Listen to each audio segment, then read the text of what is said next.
Okay, let's continue. It's been a while since I got ill, and I was like, oh, I'm gonna wait to get better. Unfortunately, I got worse! I'm now more ill than I was before. But I've been doing, like, the story again, like, by myself. Turns out the piklopedia is shared between things, so I gathered the two things that were missing. Turned out the thing we were missing was armored cannon beetle, larvae, and the bull bear. As we knew the bull bear was one of them, but, like, it turned out it was armored cannon beetle thing. Because it turns out there's actually only one of them in the game. And I guess we just didn't bring it back to the ship. Like, I thought I did, but I guess we didn't.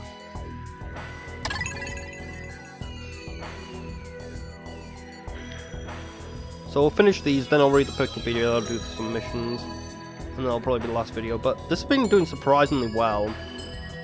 Like, if it wasn't doing so well, I probably would have just waited till I got better before continuing, but you guys seem to be loving it, so I'll keep going. Let's get down to the brass tracks. All the mads getting through as many walls as we can, as fast as we can. Don't waste fighting cryo creatures unless they're gnawing on you. In which case you have my permission. Mission log, day 7. May have been too hard on Louis last night about the excessive appetite. Letting my emotions run away with me was wrong, but both as pilot and his mentor. Not that he's blameless here, of course, but it's my duty to now go and find him, wherever he's ran off to. Once he's taken care of, I'll have some soul searching to do about my temper.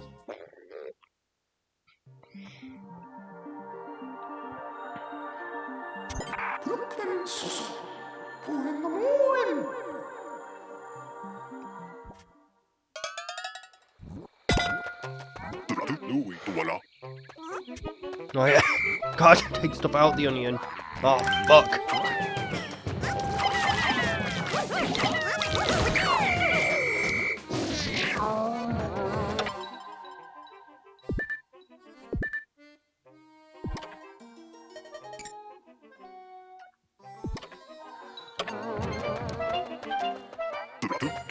Olimar literally can't even do anything.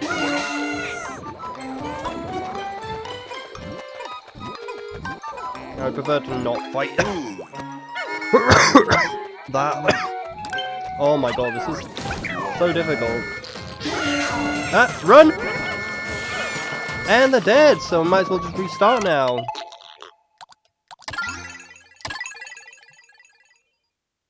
So Louis has a much easier time than Olimar,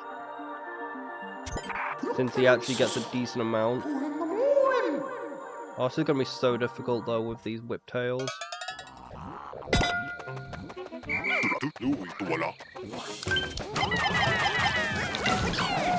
And dead, all of them in it. Jesus Christ, that is bullshit. Putting a fucking whiptail bob right next to the fucking spawner. What I never have understood with games is how the fuck it takes so long to reload something which literally is the exact same level. Barely anything changed. Literally one enemy arrived. How the fuck does that take hours to do?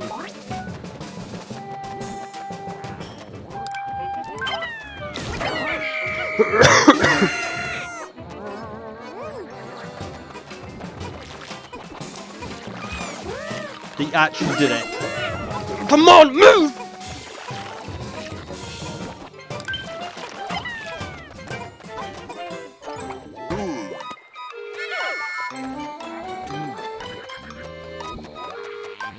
They should be safe now where they are, though.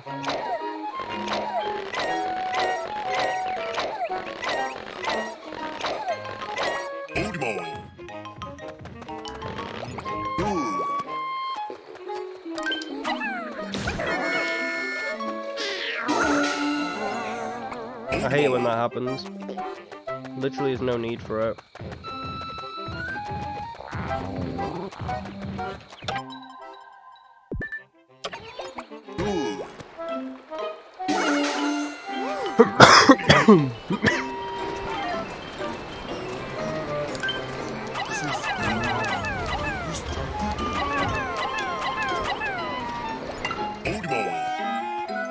You bastard!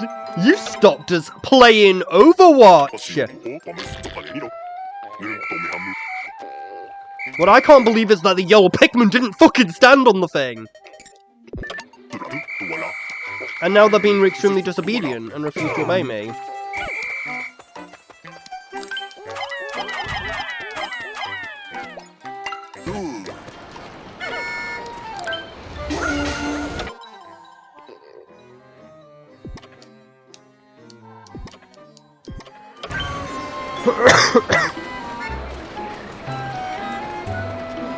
That is a waste of time.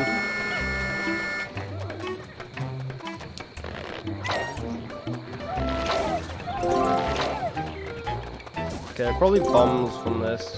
Because, you know, yeah, pretty bullshit enemy placement.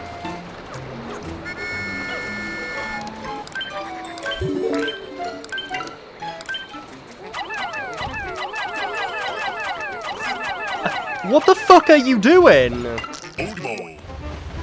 Oh my god, I hate my life.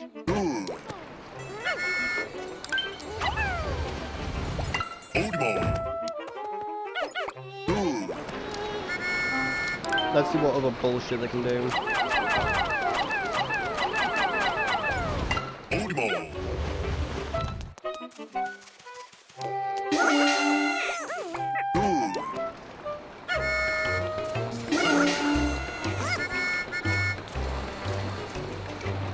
Hopefully we don't need 2 bombs.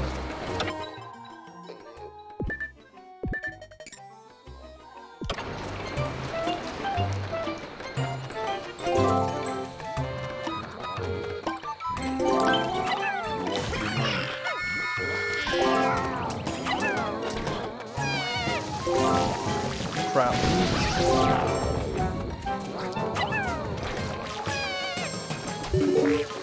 Wait, drop the bomb.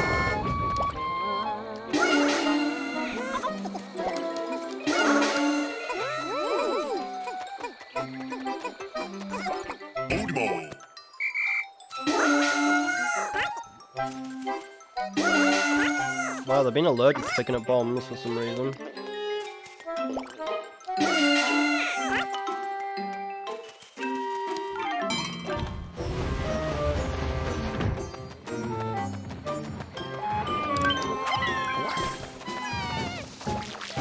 Oh, he actually ate it as well.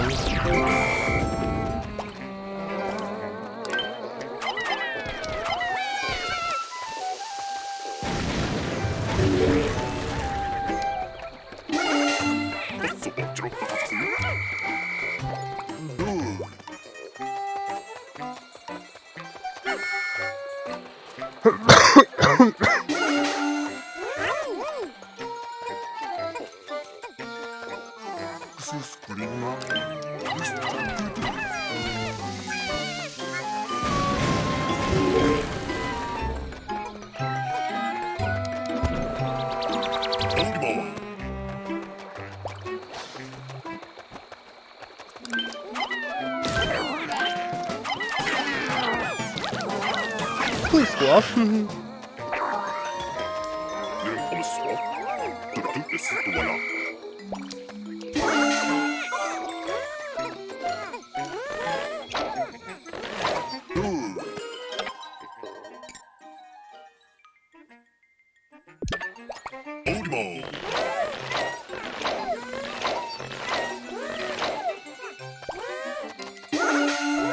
What is actually the objective though?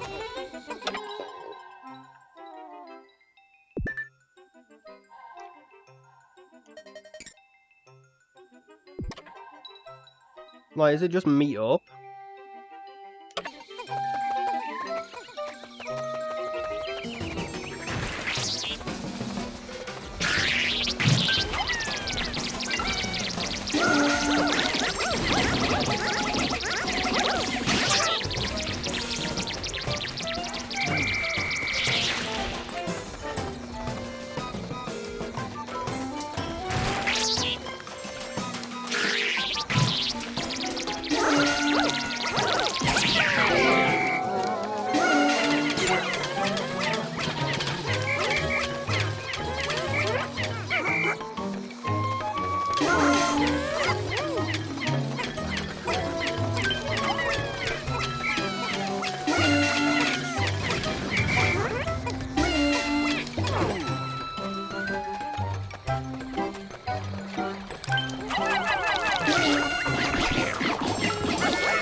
So...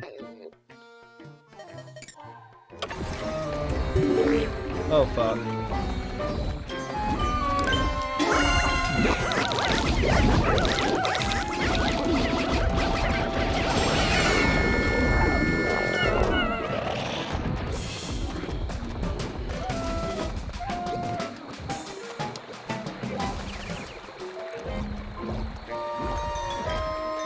Okay, I guess we're going for all more for a little bit.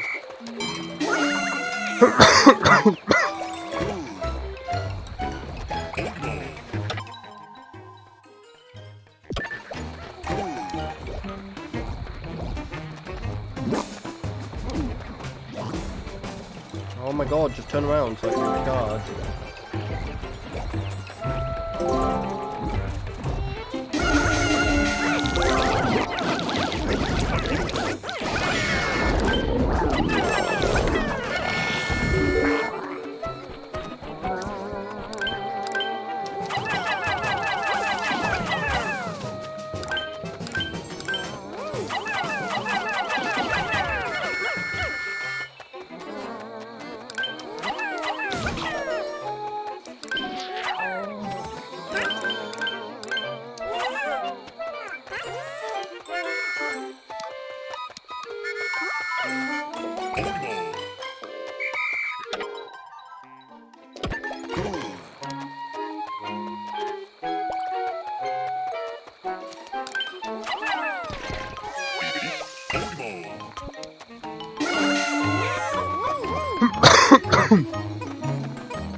Manpro's a little difficult to kill.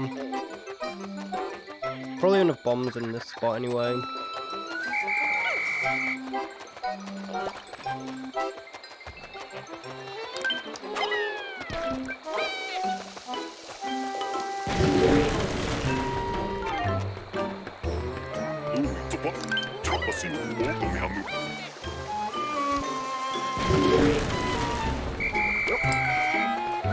Now what the fuck am I... There we are, yeah, it just lets me go.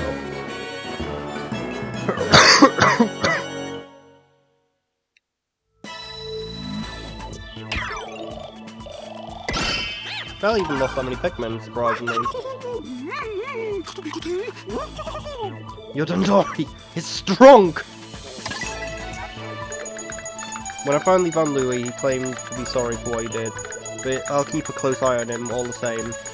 He went missing after the Coptates rescued him too, and turned out that he'd made off with their food. For all this planet is dangerous enough. That it's good to have a partner around. Hopefully I can find enough food to keep him in line.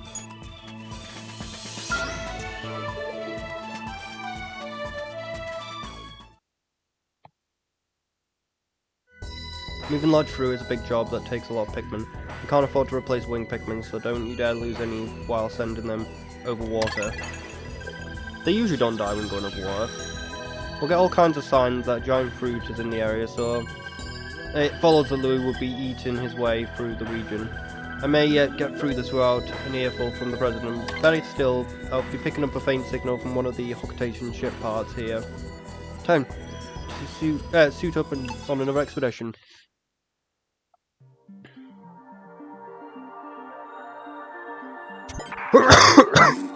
Defeat the creatures can be used to increase Pikmin.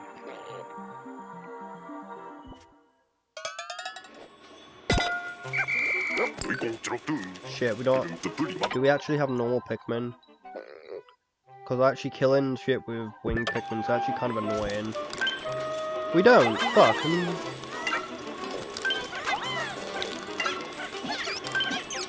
Like, you can't throw them on top of them, which is very annoying. Like, you can't use the usual strategy to kill both mobs with winged Pikmin. Oh wait, we actually need to kill everything as well, I think. No, it says collect all the fruits. Are the no, the enemies aren't worth anything, that's what it is, okay. So how the fuck do we get over that wall then?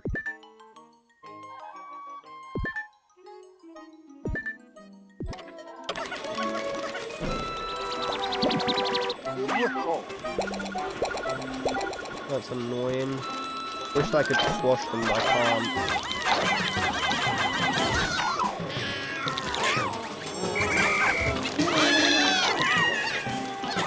Are you trolling?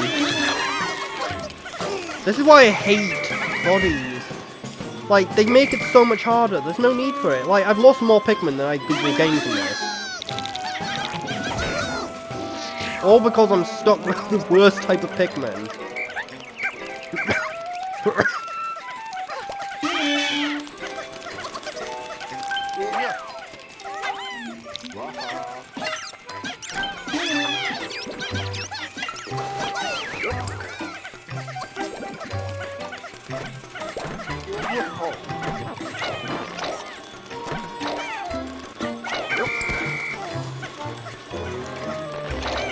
Okay, we can't even throw them over there.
We passed. But now we can't get back.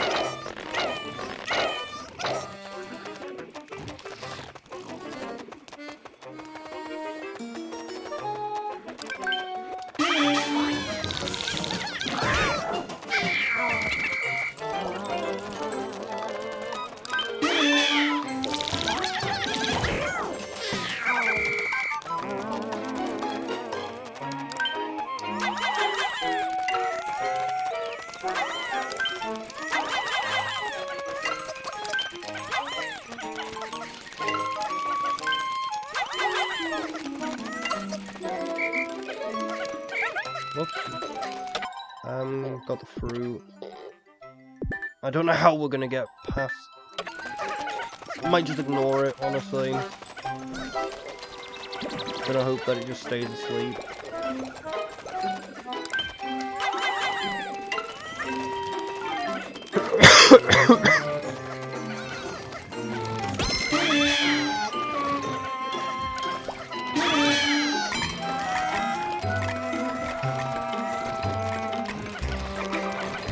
Fuck, I can't throw Louie back. I need to throw Louie. Oh, there is a thing here. On the other side of the water.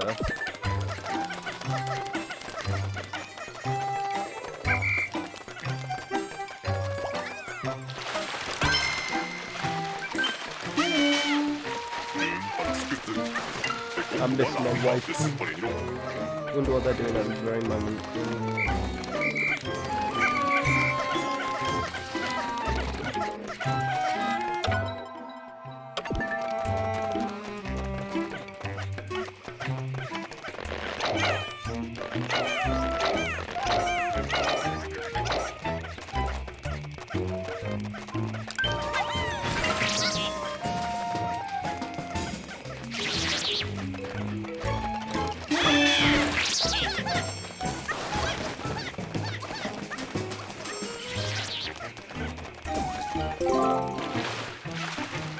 Ah, there was a fruit, okay.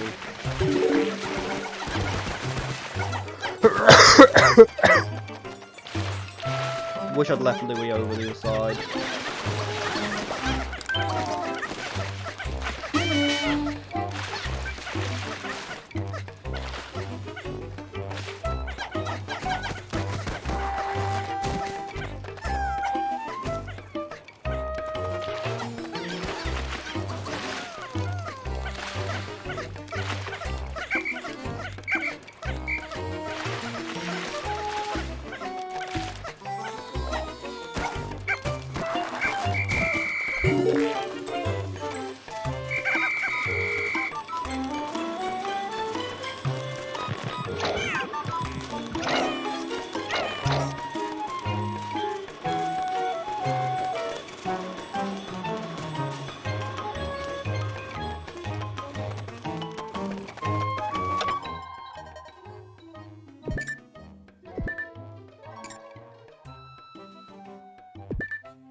It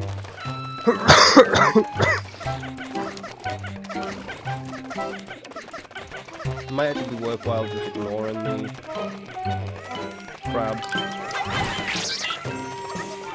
Just aggro them and get them to go away from the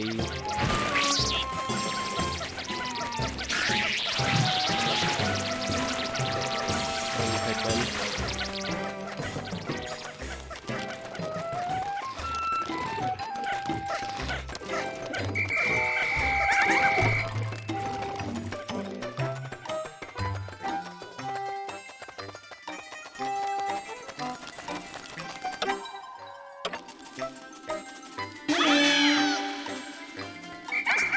Fuck.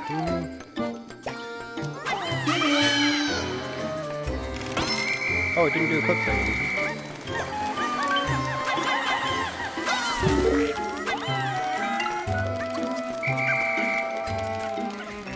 Oh no.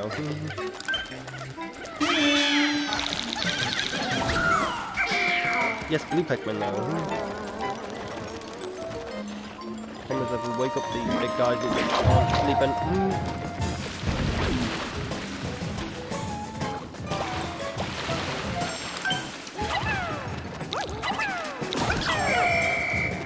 Where are the pinks? He needs to get back to sleep. Shit.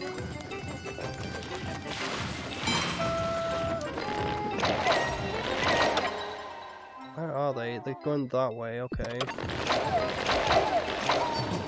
That'd be very good actually. Gotta save me ever kill these!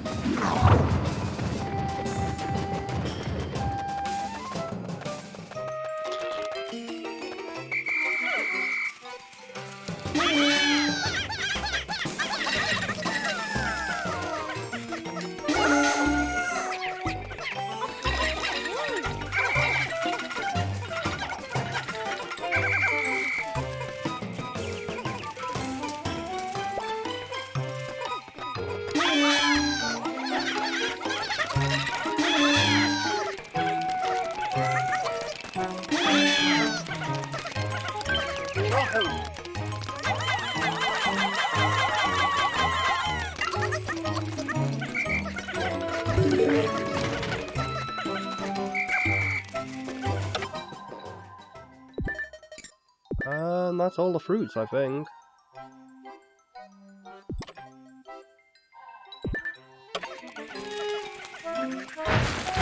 Oh no, there's still one fruit left. Honestly, wing pikmin are actually really effective against that guy.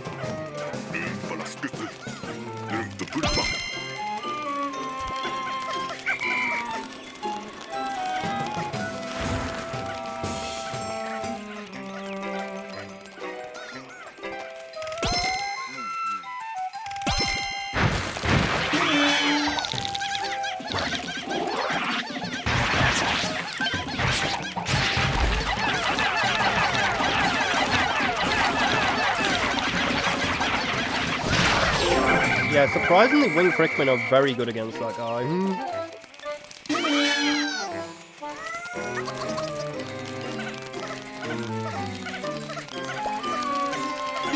Fuck bacon.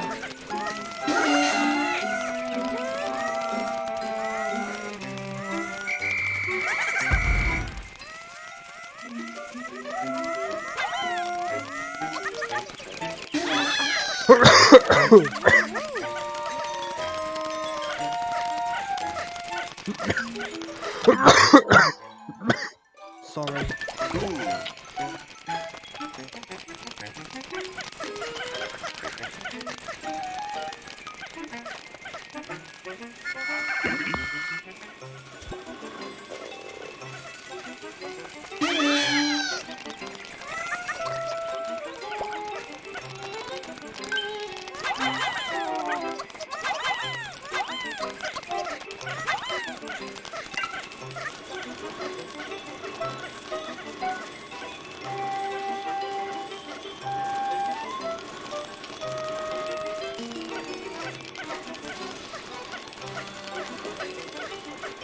Stupid crab's getting in the way.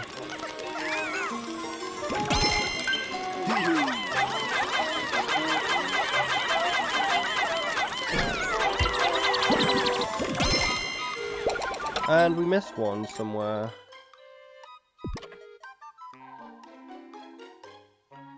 I guess there's some inside the enemies.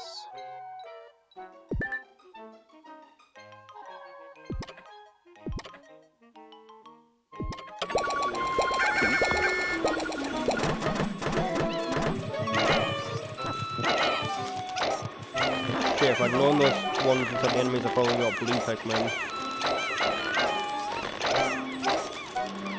Wait, there's actually a bunch of enemy things still missing off the map. Is that... Shit. There's one there. No, that's not a thing. Where the fuck are they then? Like...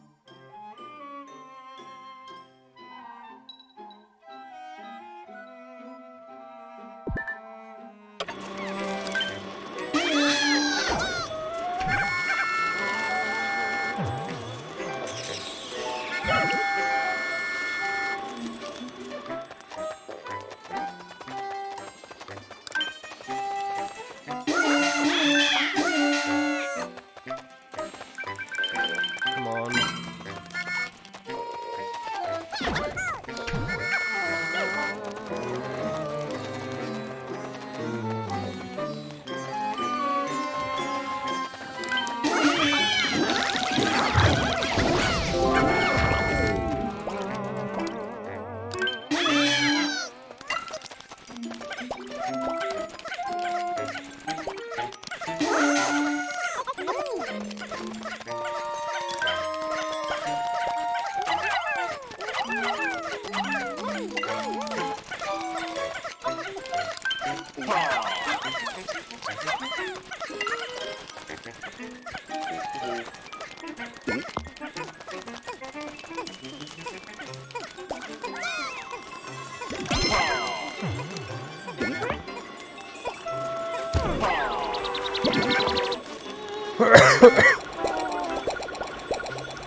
Ah, oh, fuck, he's still away.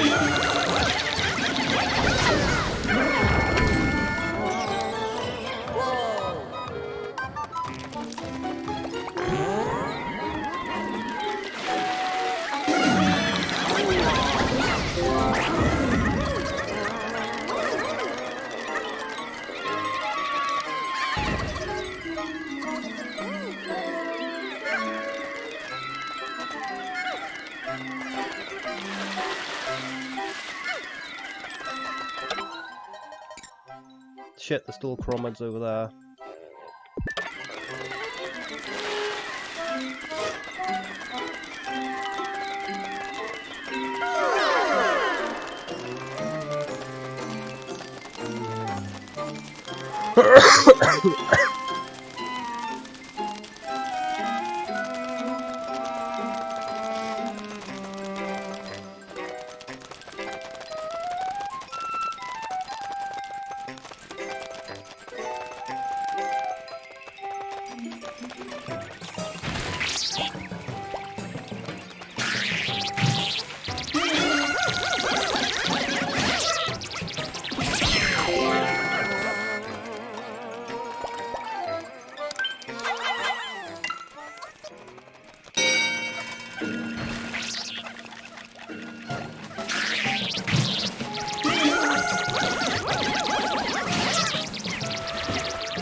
They're trolling.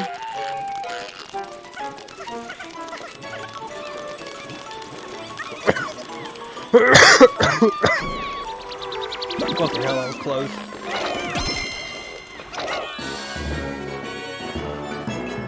Partly because I didn't expect there to be hidden fucking treasure. I could have killed those. I could have killed those crabs.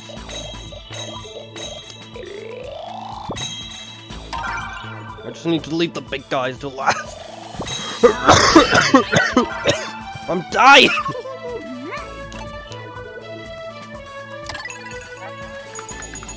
Got a good harvest of giant fruit today. Alas, I still haven't found the ship part sending in the signal. I should consult Batty, the computational biologist, to see if she has any light on the part signal coming from the fruit. Actually, I'd love to see all three of the computation scientists and discuss the wonders of this planet more. Maybe once I finish my assignment.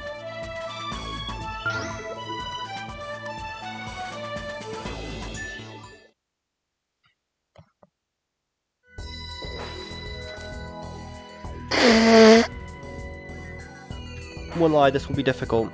You'll have to take down much tougher creatures than you've probably hoped for here on Hocotate Freight. We believe in doing more with less. So get it done without making more pikmin, huh? Oh shit, we can't make any pikmin? I followed signal into the cave where we found the Kronos reactor. It's hideously filthy, but fortunately intact. This is just the thing I need to return the Hocotate pilot to the company ship. It's an open question how it came so far below ground, but I can't worry about that now. My priority is getting it back to the surface. Safely back to the surface.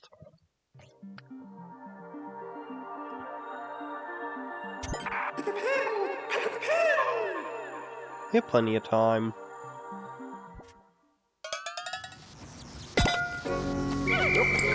Where are we? How we've got yellows.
Okay, hopefully they should be done around the same time.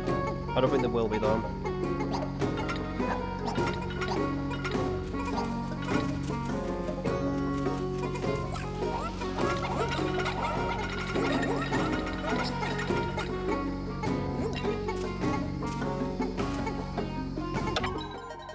Oh, it's this cave, okay. Where are we actually bringing it to? Just need to bring it all the way back to the entrance. It's not too far, I don't think. Oh, that's that way around. Great, it's turned around. So we need to find bombs to break through the wall. This path doesn't actually seem blocked, so I don't know why the electric fence is here.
So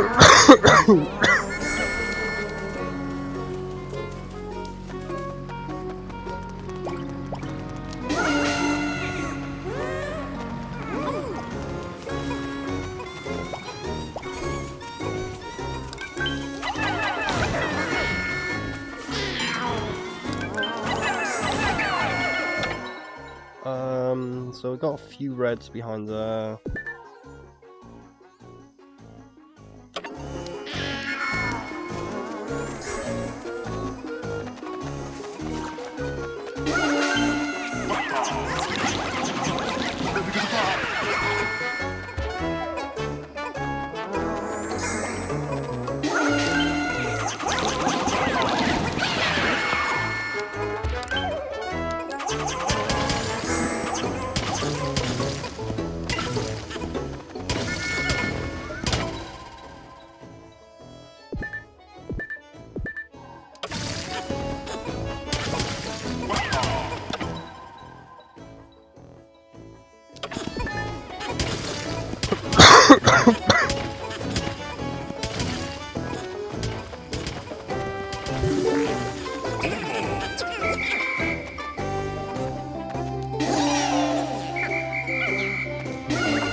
Big mistakes were made.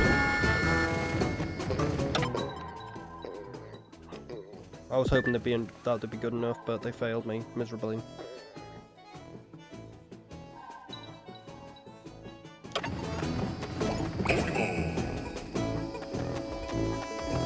Kind of need them to stop because they might be needed.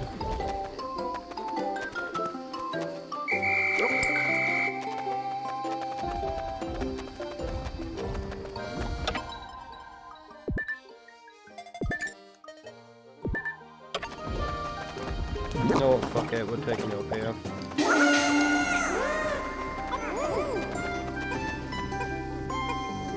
That's not good.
Crush flat.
It keeps rolling.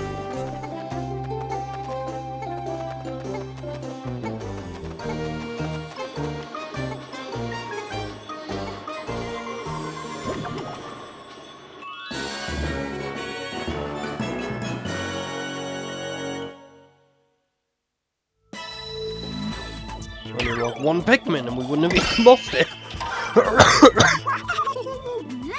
If I didn't overestimate how powerful Reds were, because I honestly thought they'd be strong enough to kill that before it woke up.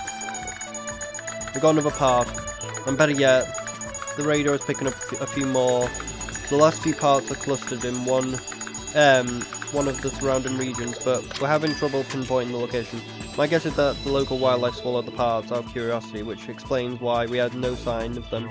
Getting back will be tough, but that's the job.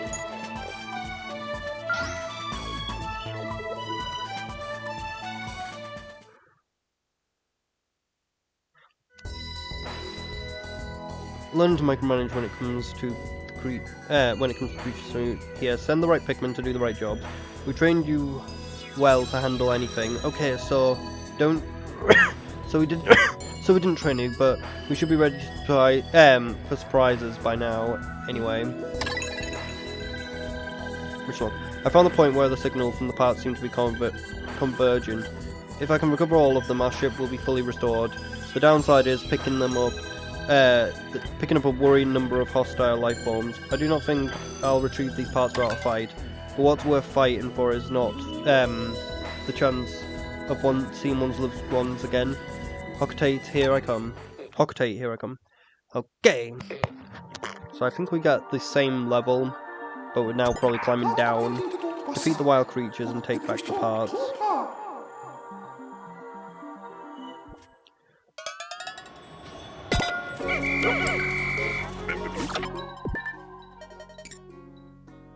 Nope, it's just 2 mobs.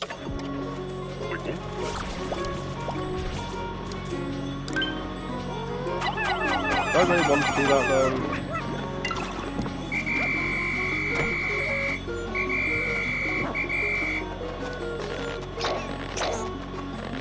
I probably don't really need blues the most actually.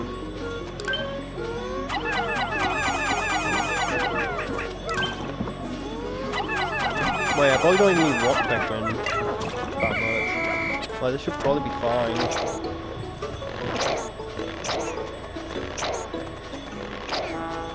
Actually, no, rock Pikmin are actually perfect, I think.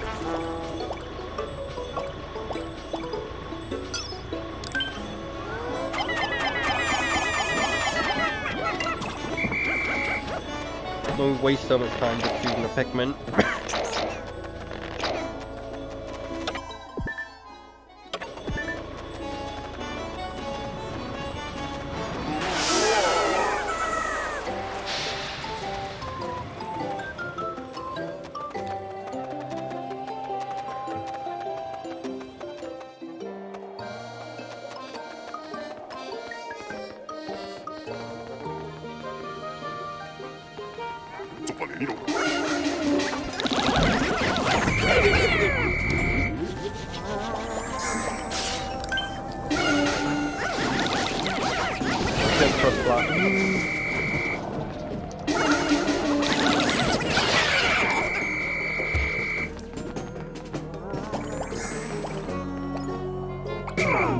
Ah shit, I'm gonna pick up more pikmin when they go back down.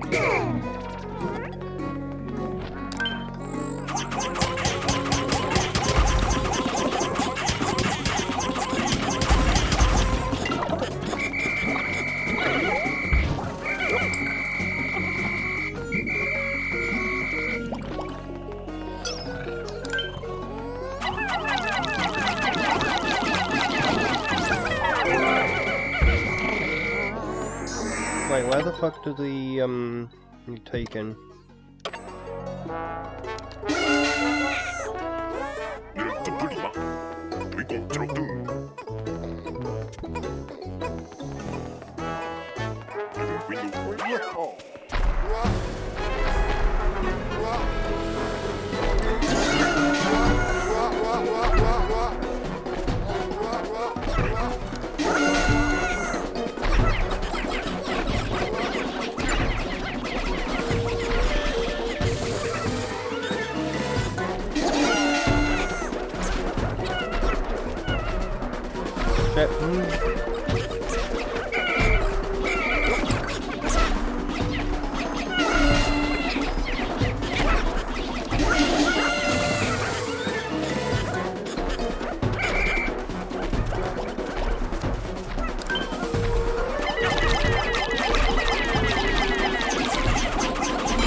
Shit. Oh no.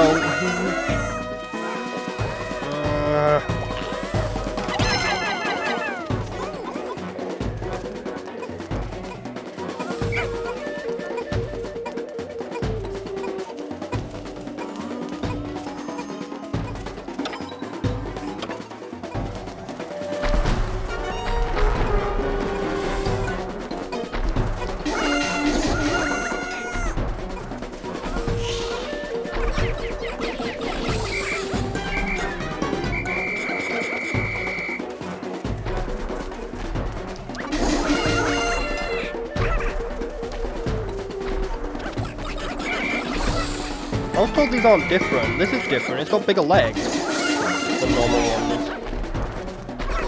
Like, the legs cover up larger areas and squish more. That's bullshit, that did not actually...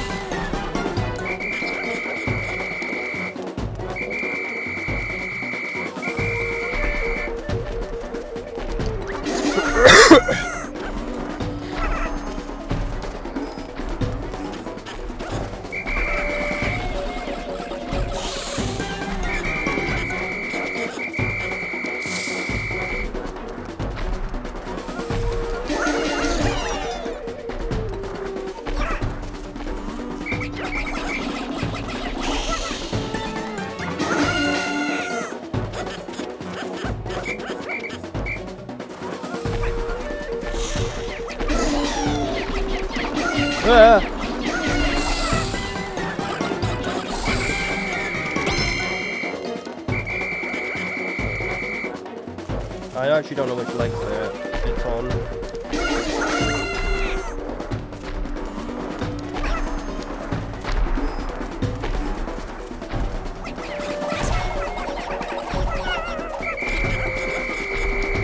I think it's this leg.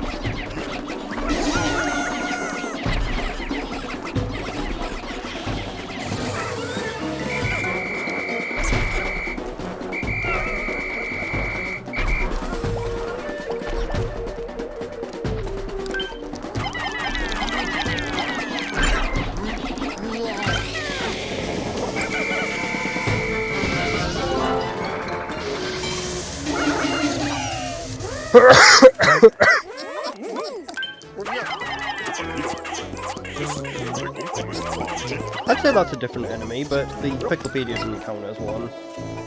Like, its legs are much wider than the actual full hairy long legs.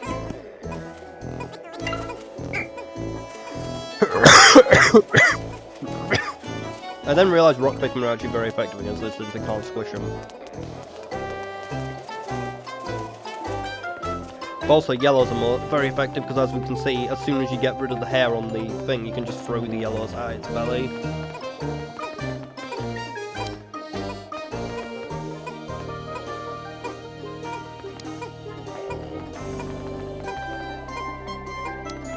Kinda sucks I'm gonna have to read the piklopedia with a cough.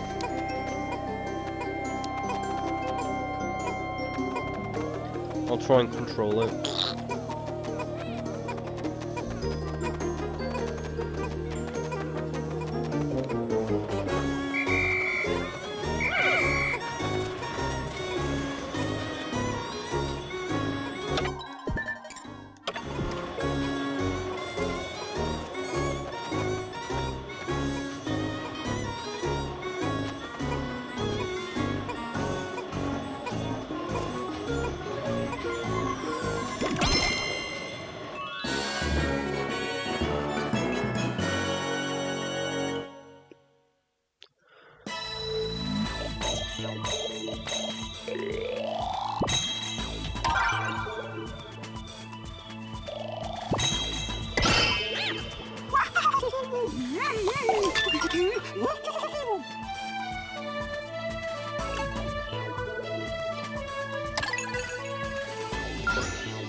PC of the ship.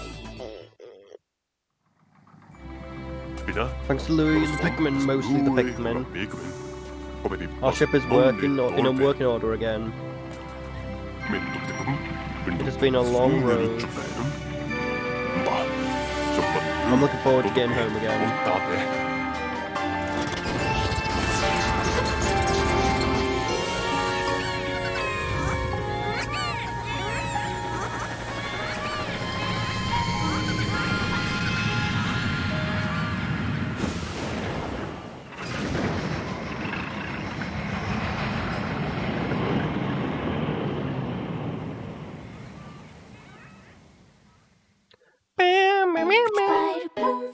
What?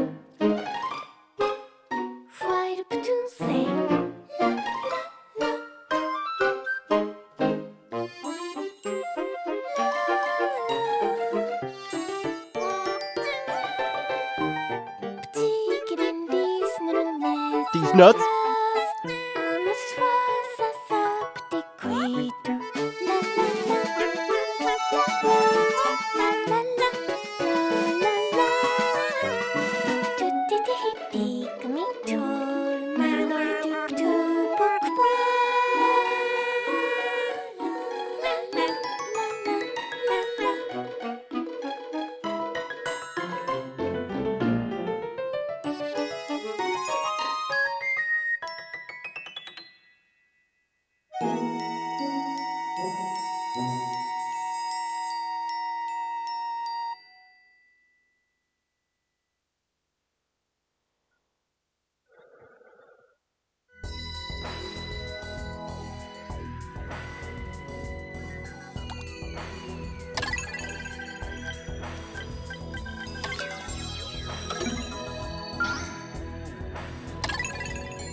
So we did the side story. Now we just have to read the piklopedia.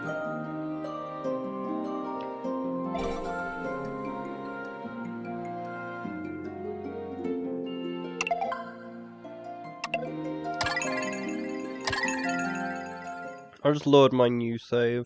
I wanted to do it on the hardest difficulty, but annoyingly I didn't realise you actually needed to complete the game on hard to actually unlock the hardest difficulty, which fucking sucks.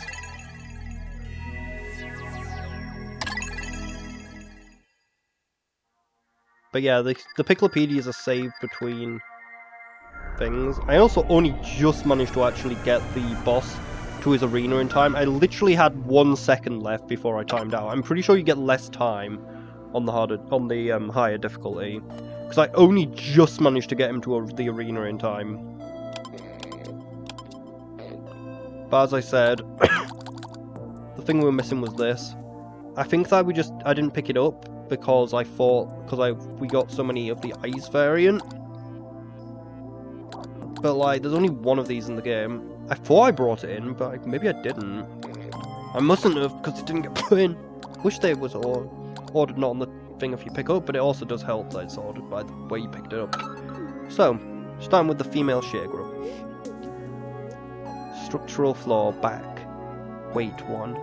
It takes no time at all for these to emerge from their hiding place underground. They do not do much once they surface, but you have to give them credit for being very efficient borers. Have you ever had a friend who startled you every time they approached, who always seemed to come out of nowhere and scare you? That's what these remind me of. They don't mean any harm, but I jump 10 feet whenever they show up. The ability to hide in the ground and burst up from the surface whenever someone comes near, then retreat to recover again. It just isn't fair. There'll be fearsome ambushes if they ever, attacked. For an unforgettable quiche, slice this creature up and mix it with 4 eggs, 2 vine-ripened tomatoes, diced with courgette, and generous handful of feta and Swiss cheese. Bake until crusty and golden. The beast is most flavoursome if caught and cooked just after laying its eggs. Shear grub.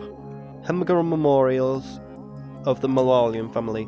The males of the species are purple and black creatures with tapered mouths, while the females are lighter in colour and lack the armoured exoskeleton. As with most mandolin, these creatures have regressed to the point where they lost both legs and wings. They can be seen crawling around on the ground and are believed to feed on vegetable extracts and the congealed fluids of expired pikmin. Structural flaw back. Despite its compact form, it has a Britney-sized appetite. You can avoid getting swarmed by drawing them out one by one to deal with. It's big enough to ride, if only we could tame one. Imagine exploring an alien world on top of a native fauna. It would beat having to walk everywhere. A bit like, a Orochi. A Orochi reference in Pikmin 3. They say to pick up, because originally Orochi was actually going to be a Bulborb as well. So it literally is like the original concept for Orochi. They say to pick on someone your own size. For these creatures, that's us. Someday it'll grow to be as big and bloodthirsty as an adult relative. Why does everything have to get meaner as it ages? Why can't they get cuter? For a blissful brasquet, mince the entire beast finely and stir into a heavy cream. Unchoke the hearts and pinch of black pepper. Heat slowly until piping hot. Rich and creamy. Dwarf Bulborb, Passmophoria rusha, breadbug family. Although initially identified as a juvenile Bulborb, groundbreaking new discovery indicates that this creature is, in fact, a member of the breadbug family, a close relative of the vanilla breadbug, which isn't even in this game. It escapes predation by mimicry. Unique adaptation for Bulborb's crimson coloration allows the species to safely commingle. Such effective adaptations obfuscated by the prey species is rare, indicating a clever creature is a master of mimicry. The white spectral-ribbed. Oh wait, I started on Olimar, I meant to start on you. Structural flaw, weak-eyed. They say that that tiny design just can be huge cascades of change elsewhere in the project. It makes me wonder what effect our presence here has had on the planet. You think that with wings like that, it would float away on the slightest breeze. Maybe it's working really hard to stay while it is. If that's the case, it could fool me. It's a flighty one, in both senses of the word, but even if it would stay still, I don't have the heart to unleash my steely fists on the poor thing. Remove the wings, drop straight into a deep fryer, cook until golden, or until Erisic roamers start to sting your eyes, serve immediately. White speckled, Farsa Mamarium Fabari family. It's remarkably similar to its unmarked bear brethren, but the telltale wing pattern and lone hind legs give it away. It sticks to its own habitats for most part, though it may fly away to reach a flower or escape a bulblax. If it will soon return to its home. The white variety gathers no nectar, but sometimes may be found carrying pellets. Structural flaw, eye stalks and back. Only a very confident designer would waver through such issues like bright red, warning coloration, and tendency to sleep in broad daylight. There's no way a frontal assault on this thing works, so we'll have to get creative. I think we should hit its back hard while it sleeps, or maybe target those thin-looking eye stalks. White polka dots on red is quite a look. Something about it's familiar, but where? Alright, it reminds me of the captain. Not the polka dots, I mean the way he snores when he sleeps in the sun. This red bruiser gobbles up pikmin like candy. The standard approach is to attack from behind while it's still asleep. That may seem callous, but it would do the same if it could. Stow those feelings and strike. Plump specimens are best spit roasted whole, stuffed with lime and a slab of bacon, but frequently to ensure a magnificent moist haunch. Bulbob, Oculus Comorio Rushu, grub dog family. This large organism has a familiar mandibles and carnal morphology of the grub dog family, as well as the characteristic bulging eyes. As well as most grub dogs, this creature's canum comprises half of its total length. Cranium, half its total length and girth. Showing a scarlet abdomen with white spots, this creature is primarily nocturnal, choosing to prey upon smaller creatures returning to their nest, originally classified as a spotty bulbob. Further research has classified the species as the base bulbob. Subspecies vary colorations have recently been discovered, but academics are divided into two rival camps over how to handle the classification.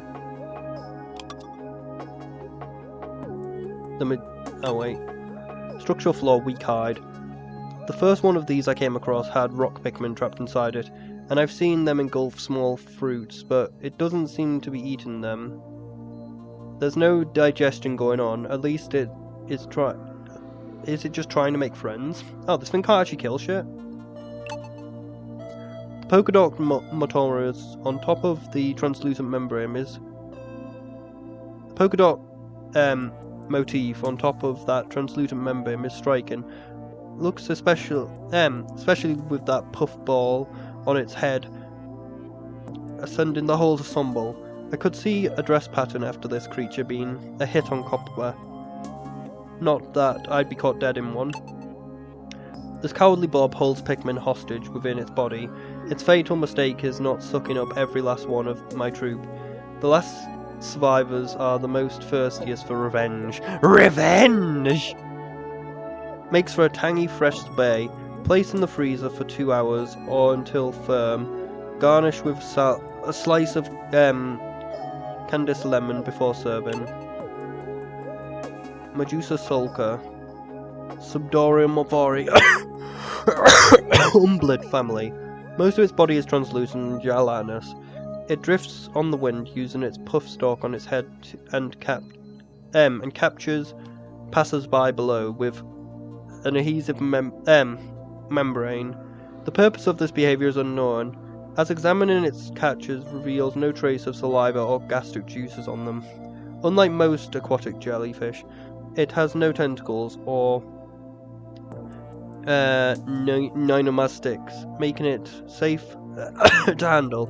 It may even be safe to ride, open up for exciting new transportation possibilities. Structural flaw, back. Also very armoured because it throws shit off it.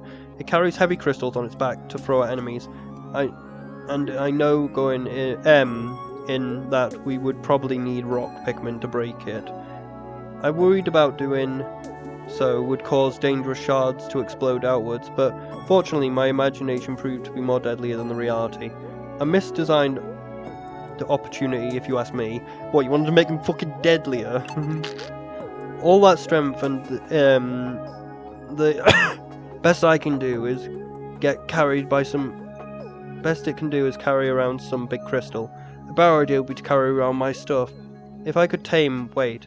Would... It would throw my stuff all over, wouldn't it? Never mind. They're like in walking catapults. The way they hoist the crystals and launch them, as if they were... mere pebbles.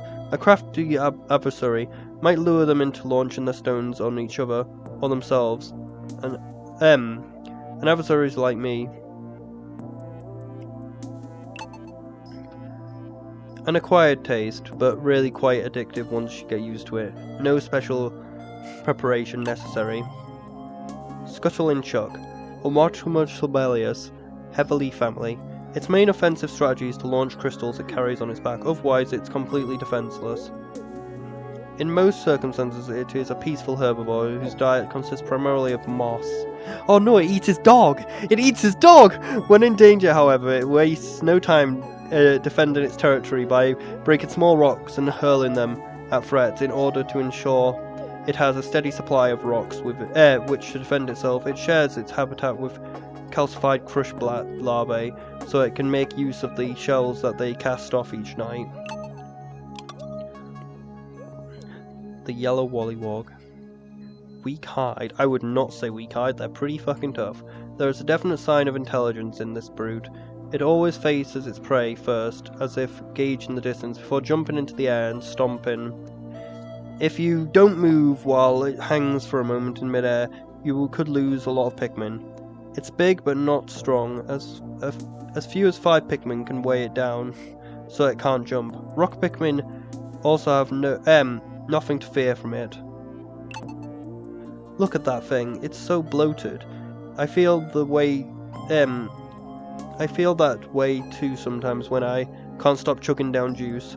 I have to lie down for a while after that, but this thing keeps jumping. I bet it gets the worst cramps.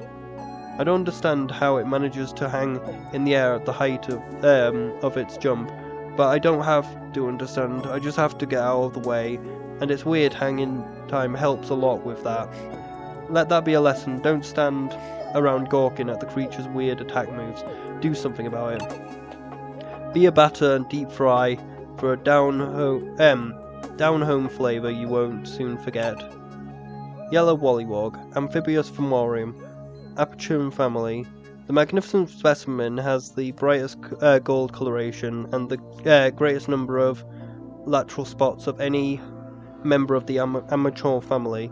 The specimen seems to have lost some swimming proficiency with the evolutionary adaptation that granted it the greater jumping ability. The amateur inhabits aquatic shallows and shows an instinctive drive to jump upon and squash smaller creatures. Squish that cat! Structural flaw back. Everything seems to have structural flaw back. I'm in love with this camouflage job. It looks like an ordinary leaf falling from a tree, and it just starts moving and takes you by surprise. We could learn a lot from the way it uses protective coloration to blend in with its surroundings. I'm thinking of redesigning our spacesuits, or maybe the SS Drake's hull.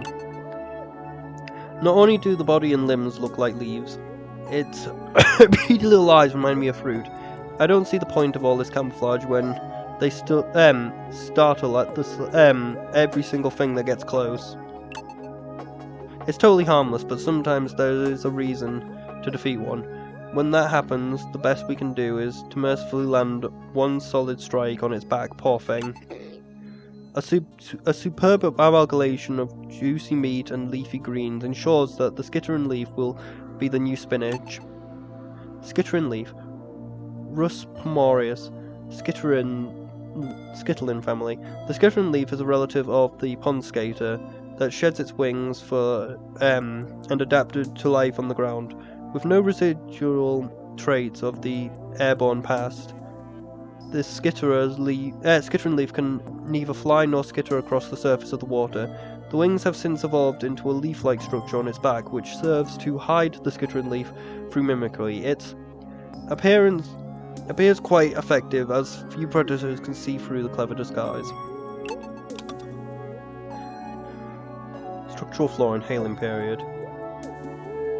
I noted that it needs a moment to inhale something from the planet's atmosphere before expelling fire. Its internals must be remarkable to stand up to the flame it produces, though of course a red pikmin's externals can withstand the same heat. If we could reproduce the process, we could be a great renewable source of rocket fuel for our ship's engines. I thought they would be my favourite fauna. The idea of running into one in a frigid field or getting soaked was nice, but it turns out they don't have a setting on those snoots before roasting alive. Scratch another brilliant idea. Be careful or this one will cook your goose. I don't know whether that's a nose or a mouth shooting those flames, and I don't care. What's important is that me and my crew are long gone when the fire hits. Roast and the flavourful beast for several hours, letting it stew in its own succulent juices. Do not worry about overcooking the beast, it's scorch-proof. Fiery blowhog. Sus! Demetrius! Amungus! This creature, the blowhog family, this creature expels a volatile phosphorus compound from its snoot that combusts upon contact with air. The fire-breathing ability is dependent upon the air-to-fuel ratio at its mouth, catalyst reaction within the expelling compound, and purification of the compound. Thus it is highly unlikely that such a complex process could cause the spontaneous explosion of a fallen blowhog. The process is also perhaps to avoid a risk of spontaneous combustion in the belly of the living specimen. Structural flaw. Flesh beneath the shell. It takes a small army of rock pikmin to make a dent in the reinforced crystal shell. Destroying the shell completely is slow going, since it burrows into the ground every time it comes down from the wall. No, it doesn't. It's too bad that we didn't have the tools to adapt the pieces of its shell into armor for the SS Drake. I guess that's on the hardest difficulty, because even on medium, it never did that. The crystals all over its body is one of the most beautiful things I've seen on this planet. How people would stare if we could make a spacesuit out of it, though maybe they'd only be staring because it's a translucent suit. Zing zing zing zing zing! I'm so proud of my crew for managing to take this beast down without me. It's especially impressive because they did it without my combat training or steely fists. It's good to know I set such a great example for them to live up to. Best enjoyed fresh. If the legs aren't twitching when you put it on the grill, don't bother. Armoured Mordred. Timbercross Rex. The Mordred family. It makes its home inside a hollow stump of an enormous tree. The name is derived from the hard shell covering its entire body. As it grows, it can only molt its shell by slamming into the rock walls to shatter it by forming a new one. It has a voracious appetite and does not hesitate to eat anything that it sees. The contents of its stomach are often a surprise. Structural flaw, hindquarters. The shell is hard as they come, so the frontal charge is no good.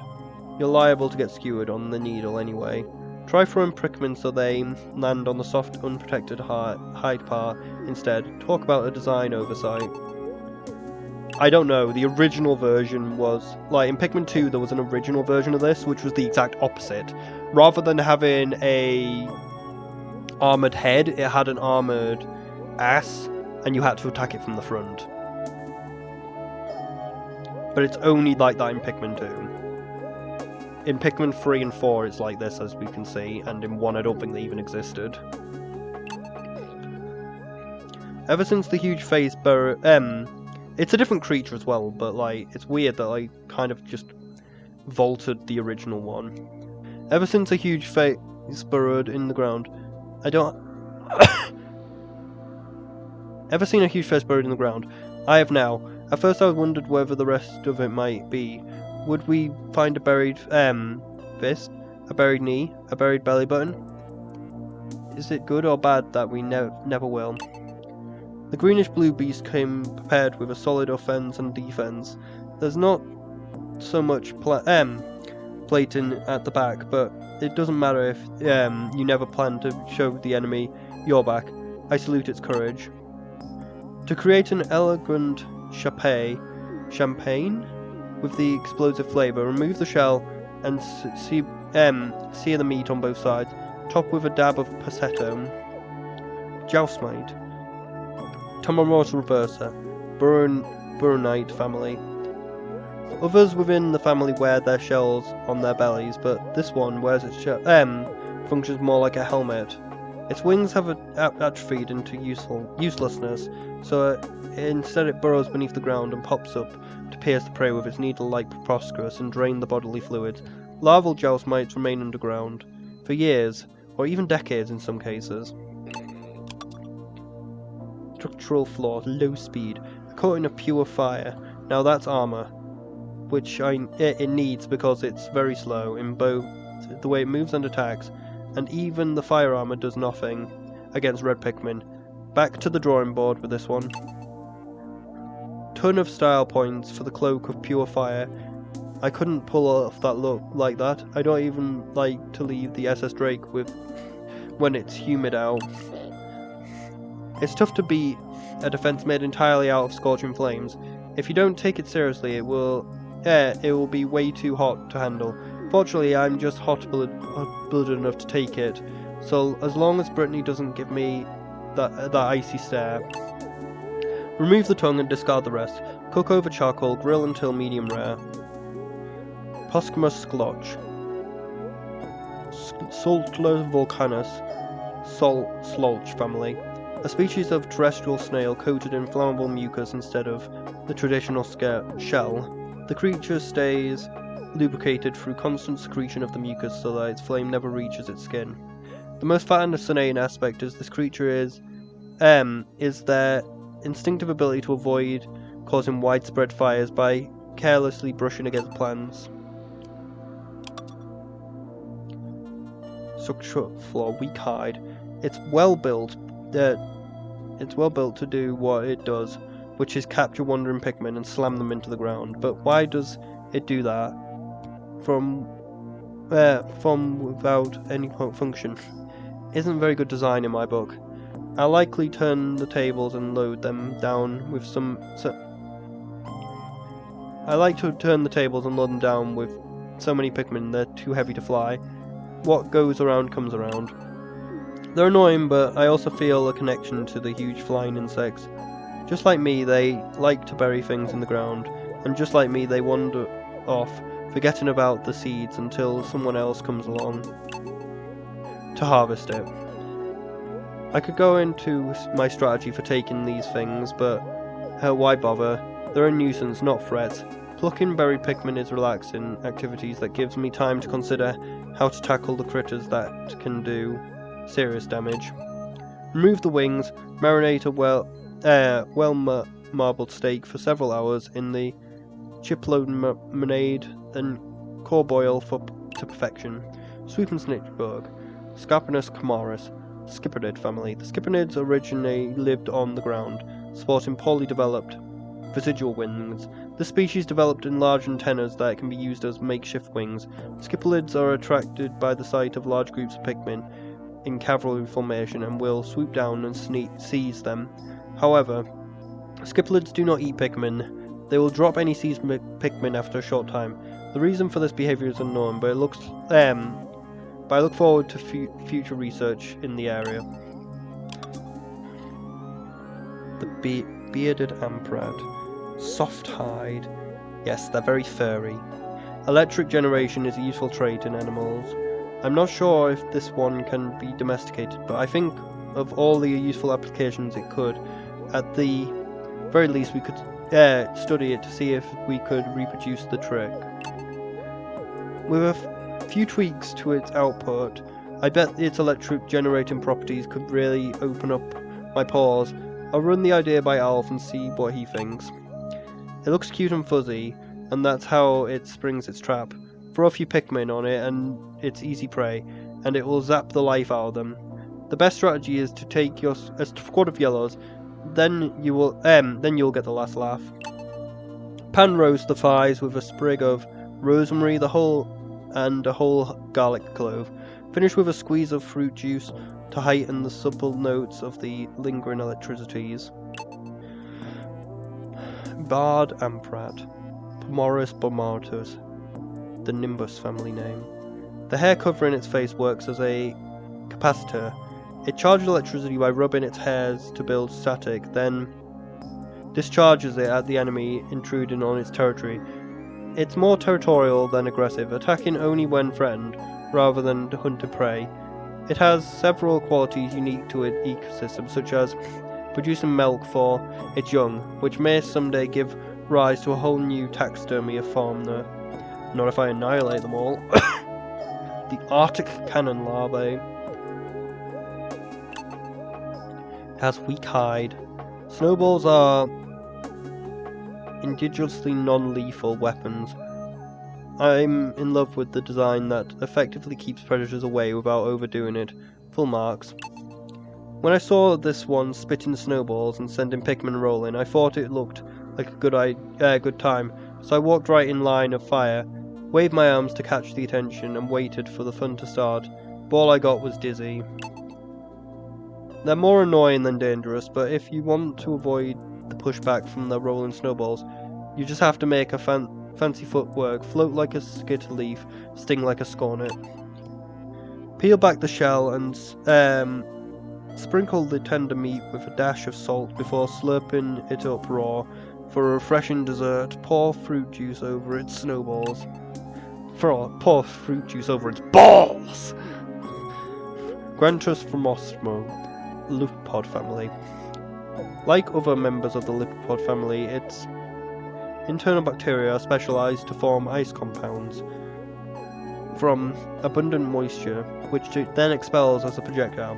It technically doesn't rely on cold temperatures to create the ice, which is formed by pressurized internal fluids which act as a coolant.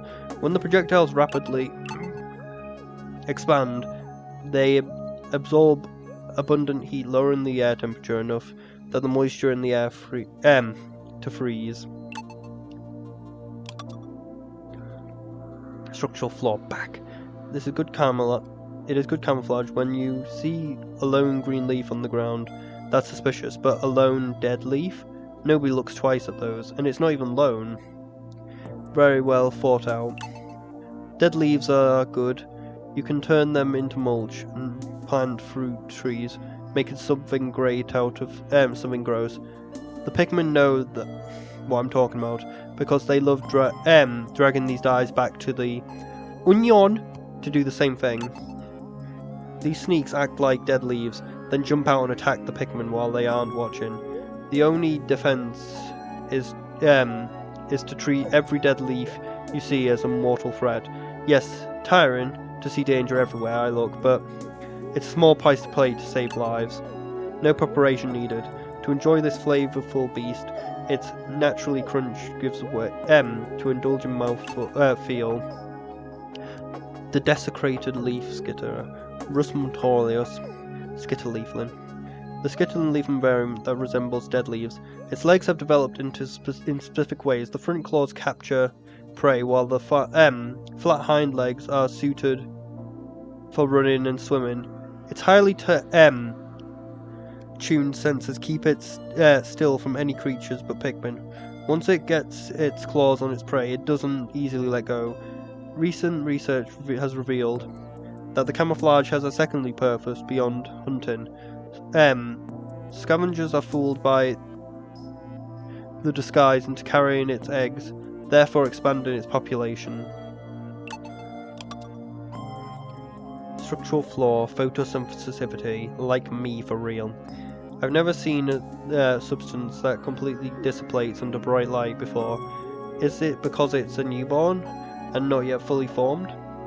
The front legs and wings are still work in progress, but they make up for that with numbers.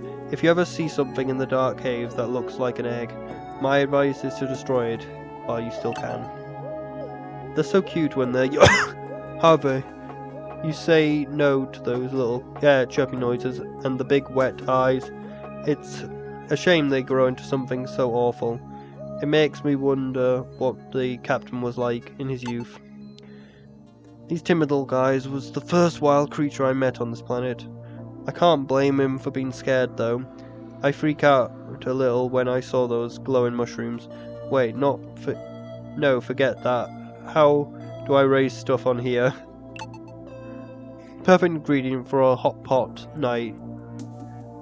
Add a broth while no one's looking for the best result.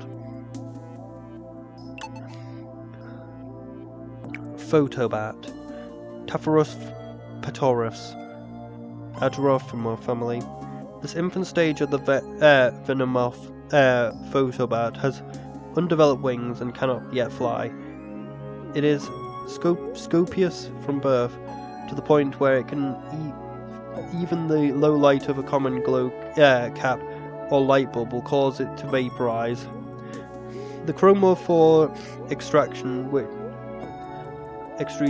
the adult phosphat uses for camouflage are overwhelming to the fragile infant form and cause apoptosis in excess amounts. My own lamp does not trigger this reaction, possibly because its light is the wrong wavelength. Structural flaw, light sensitivity. Wait, they're not sensitive to light. Like, these don't die from light, they just can't spawn anything because the stuff it spawns die instantly. I have so many questions. Where does it get its resources to manufacture all these tiny little models? And why does the light cause it to stop working? Well, it's because they fucking die if they touch the light. So I guess it does stop working when the light's on then. I've heard of solar powered machines, but this one seems to be solar powerless. Try to break the egg, and the adult phosphat will come screeching right for you. As ugly and mean as it is, it does care about its little ones, so you can't call it all bad. The downside of these things is that they never stop pumping out nasty critters, but the upside is that if you stand next to one for long enough, you can get some good combat training in. I'd take one home to generate sparring partners, but they'd stop working as soon as the light hit them. You could slurp this beast's eggs right from the shell. With a sweet and volute texture, they melt in the mouth. Phosphorus bat sac. Tapharus paborus, Antori family. The Venomorph phosphobat egg sacs are found affixed to the surface around the lair. Each sac spawns roughly 5 baby phosphats, stopping when enough pheromones are in the air to trigger its automatic response. This keeps the population density of phosphats in any given cave at a suitable level, which is important given the limited supply of food available in the habitat. Structural flaw, light sensitivity. It uses some powerful suction mechanism to vacuum up its prey, but what interests me is how it's nearly invisible in the dark.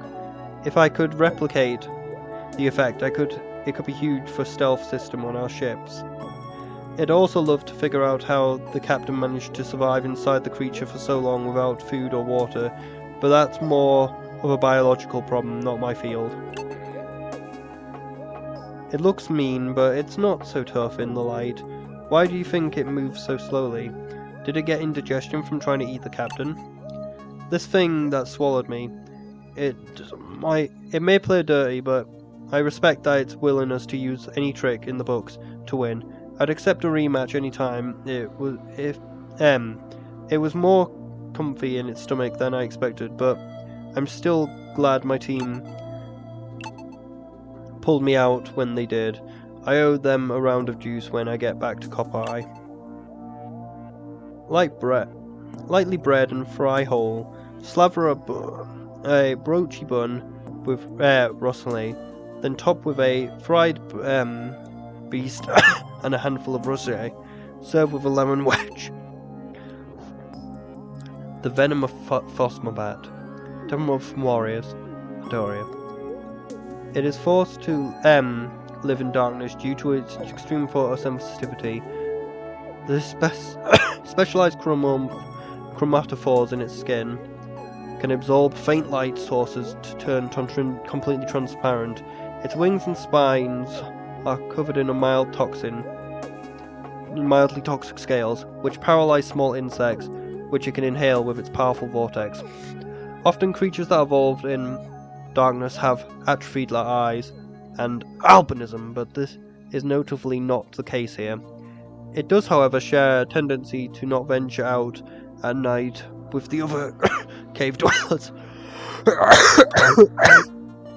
Yellow spectulid. Sorry about that. Weak-eyed. Its only defense mechanism is to swiftly, erratic flight.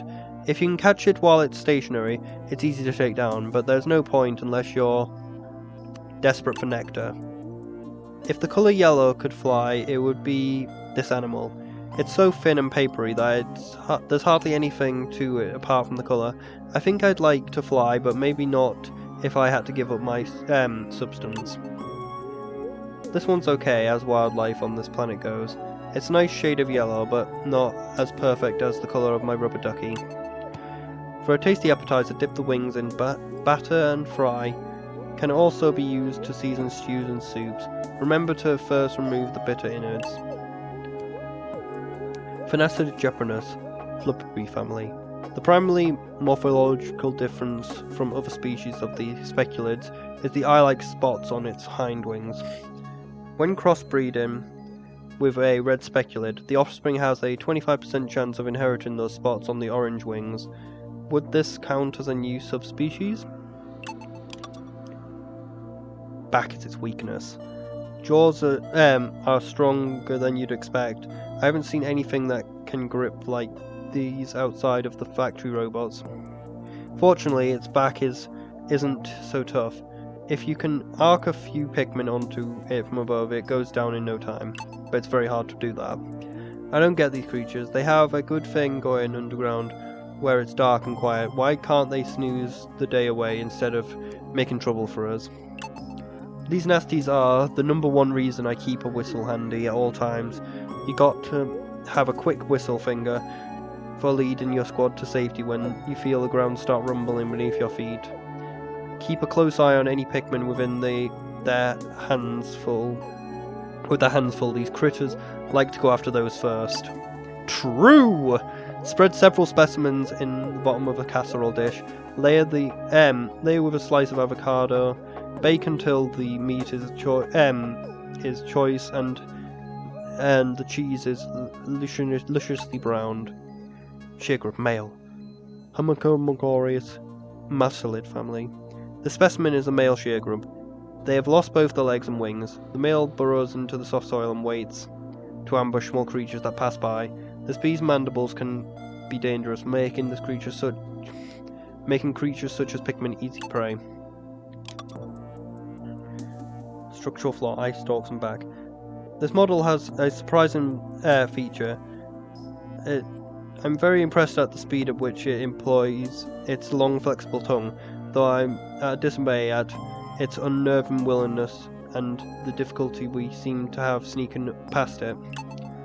Not a fan of this one. This style, too plain, too beige, and too big. Where's the little versions of this one? It's got to have one, right? Though maybe not. After all, I don't have a little version of myself. The long tongue isn't just a sentry organ, it's a deadly weapon. It uses this thing like a pro. I tried some exercise to see if I could get my tongue to do that, but it kept biting it by accident. Always in the same place.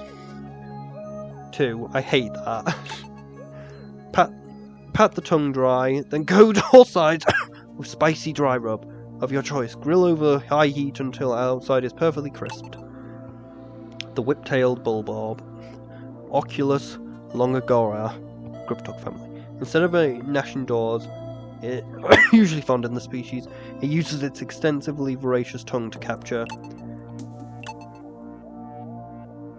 prey. Even before it opens its mouth, it's recognizable by its tapered snoot. and black spots against the white back.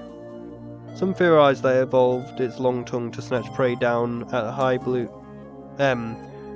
drawn to high blooming flowers, but others point out that no infant specimens have ever been seen, suggesting a radically different biological branch. It has only recently been classified as part of the grub dog family. The sand birchen mire slug. Weak hide. It mostly stays below the sand, but sometimes sticks its head out to lob balls of sand at pikmin. If they're hit and stuck in the sand, they don't have any good defenses against it, digging in its hole beneath them. It reminds me of a little of going to the beach and how older kids would bury me in the sand. How I miss those days, but I've got to focus on saving Copper and I for now. I tried to get close and it just hides in the stupid sand hole. So I move away and it still hides beneath the sand. Beneath those sand balls. I always get chucked around. What's it got against me, huh? The area where we found this creature was practically a paradise. I still want to go back there and swim around in the sand with my rubber ducky. Maybe the crew would let me do it if we called it a training exercise. These are crowd pleasers. Soak overnight to remove the remaining sand. Slice cleaned meat into thick pieces and place on a grill.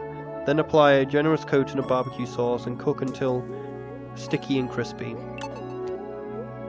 Sand birchen mire slug. Gastromus mulgori, mire slug family. The giant limbless invertebrate has a distinctively large orifice. I wouldn't say it's an invertebrate. I honestly think it looks like a lungfish. But I guess it is a worm. Like, I thought it was a lungfish. It's set a cone-shaped trap in the sand layer and waits for prey to fall into it. The main orifice serves as both a mouth and an anus. When it inhales sand, the grains go through its intestinal canal and come out polished and hardened. When they are ejected, it's sensitive to sound and vibrations. The best time to catch it off guard is when it jumps out from the sand after being startled. Structural flaw back. Compared to the red variants, these seem to be slightly higher vitality. When they swarm, try to stay calm and aim for the weak spot on their back. It's as twitchy as the big counterparts. So much stress can take a toll on the skin. I wish they'd learn to chill. Not only would they be happier, but they would be much less of a trouble for us. A little bit aggressive. It's not half the problem. It's half the problem its big cousins are, but it's much harder to spot. Camouflaged or no camouflage, I have to get up pretty early in the morning to, hey, where to go? Although difficult to prepare, this exquisite creature is more than worth the effort. Great in fachets. Dwarf orange bulbob. Pascopus pespor origorum, redbug family. Just as the dwarf red bulbob mimics the appearance of normal bulbobs, it was theorized that the orange bulbob mimicry variety must also exist. Recent fieldwork has confirmed this theory. Flighty Geistmers. Structural flaw. Rear. The red helmet-like shell covering its head is effective defense. It gives it, I'll give it that. Like the green model, it burrows underground and comes up to attack. But this one has enough lift capacity to fly when threatened. It tries to dive bomb from the air and impale you on its stinger, but if you can dodge, then it gets stuck and it opens itself up to attacks. I'm supposed to take a squad and charge it from behind while it's poking uselessly at rock pikmin, but I get distracted every time at how cute the red rock pikmin look rolling around with their stubby bodies. I'm not as impressed with the red bug as with the green ones.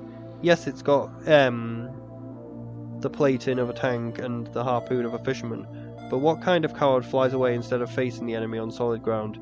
Even the pikmin are made of sterner stuff than that. You never seen wing pikmin. Remove the shell and roast over a low flame, then grind the meat, whisk paste into an olive oil until emulsified. An extra dash of cumin leads some earthiness to the spicy salad dressing. Flighty jousemite. Foremost herbivorous Boronite family. It's a close relative of the original Boronite species, but this variant of jousemite has use of its wings.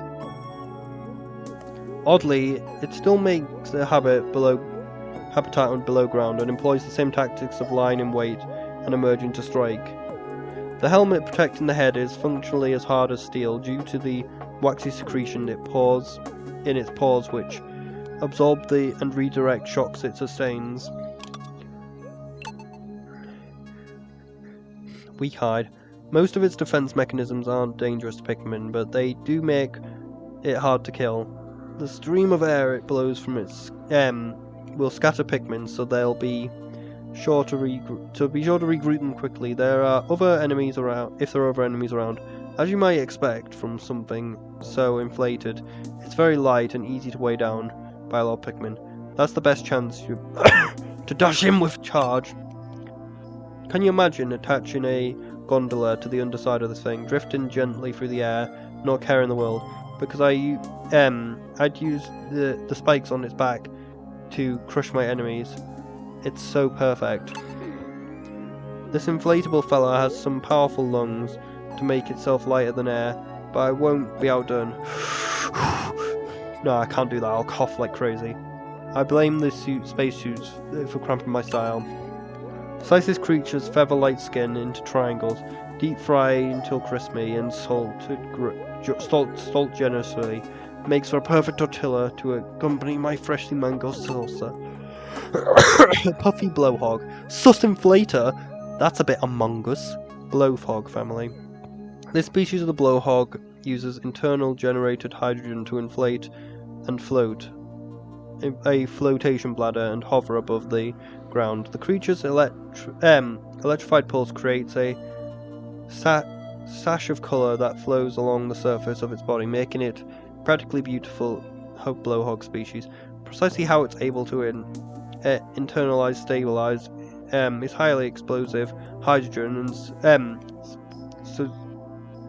simultaneously generate electricity remains a mystery. The puffy blowhog blows leaves and grass around and eats the insects underneath. It maintains mid-air buoyancy by using the fins and releases air through the blowholes to enable it to float effortlessly, even in a breeze. In times of danger, the puffy blowhog can decompress its flotation bladder for rapid escape from predators. Weak hide. This creature's most dangerous weapon is its jaws. It's just isn't its jaws, it is its web. Anything that touches the web, such as a thrown pikmin, gets stuck and must be quickly rescued before it's eaten. I've seen its web trap wing pikmin and withstand blows from rock pikmin. For those fibers must be tougher than they look. If we could build a suit out of them, I believe it would be tough too. Be quick and you can whistle to get your pikmin unstuck from the web. If you're feeling daring, you can touch the web to lure the acronode away, but if you're on the wrong side, you'll see your pikmin get eaten in front of you. This is a tricky one. We can't charge until it moves, but it doesn't move unless it senses prey in the web. Since I mustn't risk their lives of my squad, there's no other choice. I must volunteer to be bait. Good luck, troops. My life will be in your hands. Pluck out the legs, crack open a cold one with the boys, and savour the meat inside. Dip them in soy sauce first for a nice mix of sweet and salty. Arachnoid. Clavarophoraspa. Aratrid family. The spider-like creature has a distinctive yellow stripe on its back of its carapace. It spins a web in high-trafficked areas and waits for prey to blunder into them. Unlike its relative in the Arachnorb and Dweeble family, it's ambisexual. and has 8 legs. Some theorize that its geometry is meant to aid in reproduction, though of course it can't reproduce on its own. There is another theory that the species is in fact two organisms of opposite genders stuck together, but since no one has ever found a 4-legged single-sex specimen, this remains speculative. Fragile links. There's no need to attack these gentle flying creatures, but the nectar they drop makes it tempting to do anyway. Wait until the right moment in its circle and flight patterns, and then toss a pikmin at it. If you hit one of the nectar nodules, it will drop a little bit. By hitting the head, it will drop them all. I feel a little bad about stealing the nectar it stores, but we need to survive too. I'm positive that if we follow it long enough, it would lead us to a source of all the nectar hanging off its belly. Big fruits. Here we come.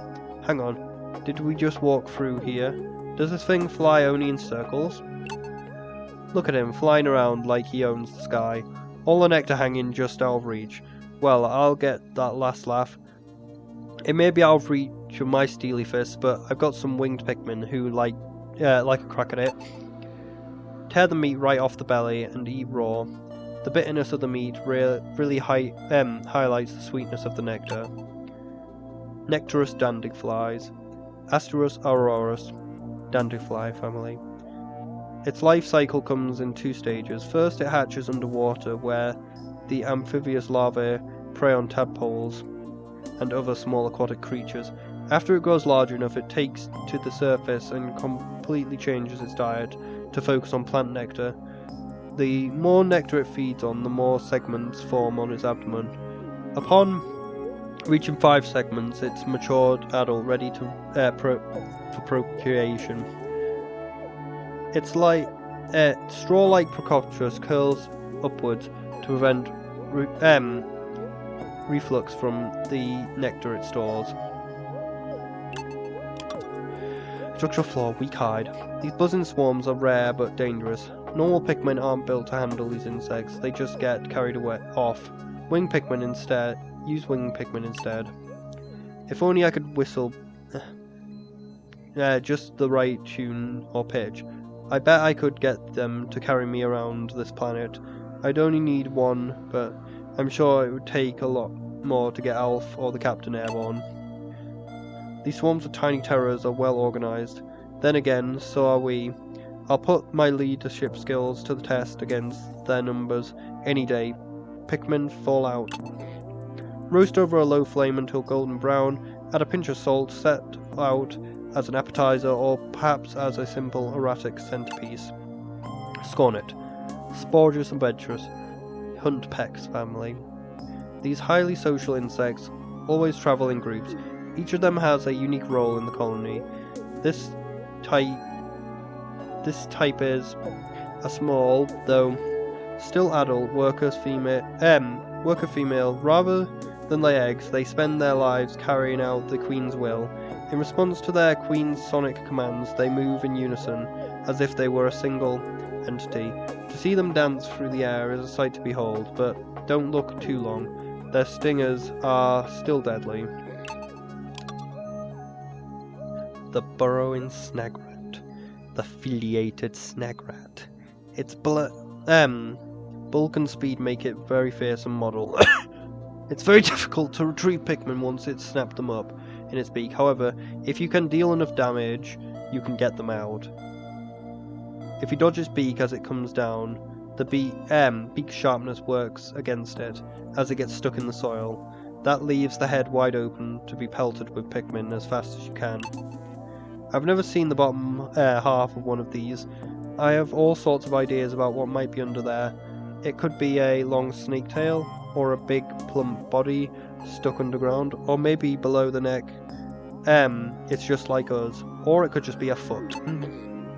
No, I get that it's big and that big things are scary, but that twisting neck can't twist all the way around, so all we have to do is get behind it. Once we're there, we pour our winged pikmin. Pour on the winged pikmin and you're golden. Slice the serpentine torso into thin medallions, skewer on a metal rod with the hocotate onion, and barbecue over an open flame. Burrowing snag rat. Scopitid almaris, southern family. The majority of snag rat species lie in wait to ambush and capture prey, with their body type perfectly adapted for such sudden strikes. It violently attacks small surface-dwelling insects, distributed across a relatively wide range. Subspecies of the snag rat suited to varied soil conditions have emerged, making the snag rat the most geological responsive species beside the bulbob. Visually resembling a burrowing snag rat. Visually resembling the burrowing snag rat is the burrowing snag rat. The range of which perfectly overlaps with the snag rat's range. While the two may appear similar, when pulled from the ground, they can be distinguished by the presence or absence of a tail and wing markings. But we've never seen the other type of thing. Like, we've never seen a Snorro.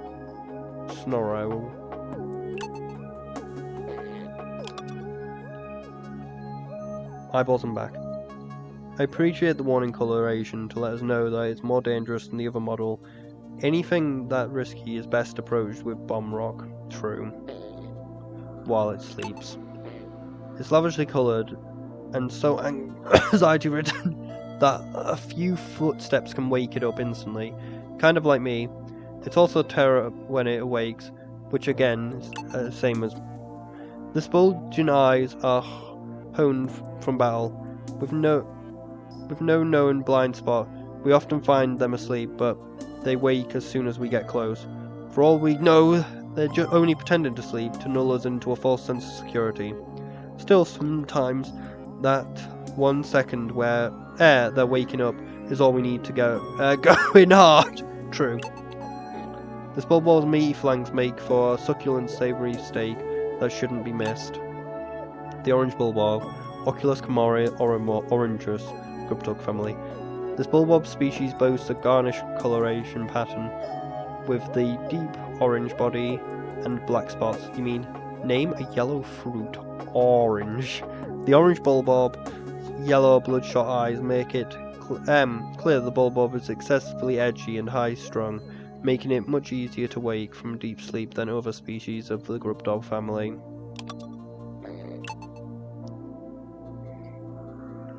It has a weak hide.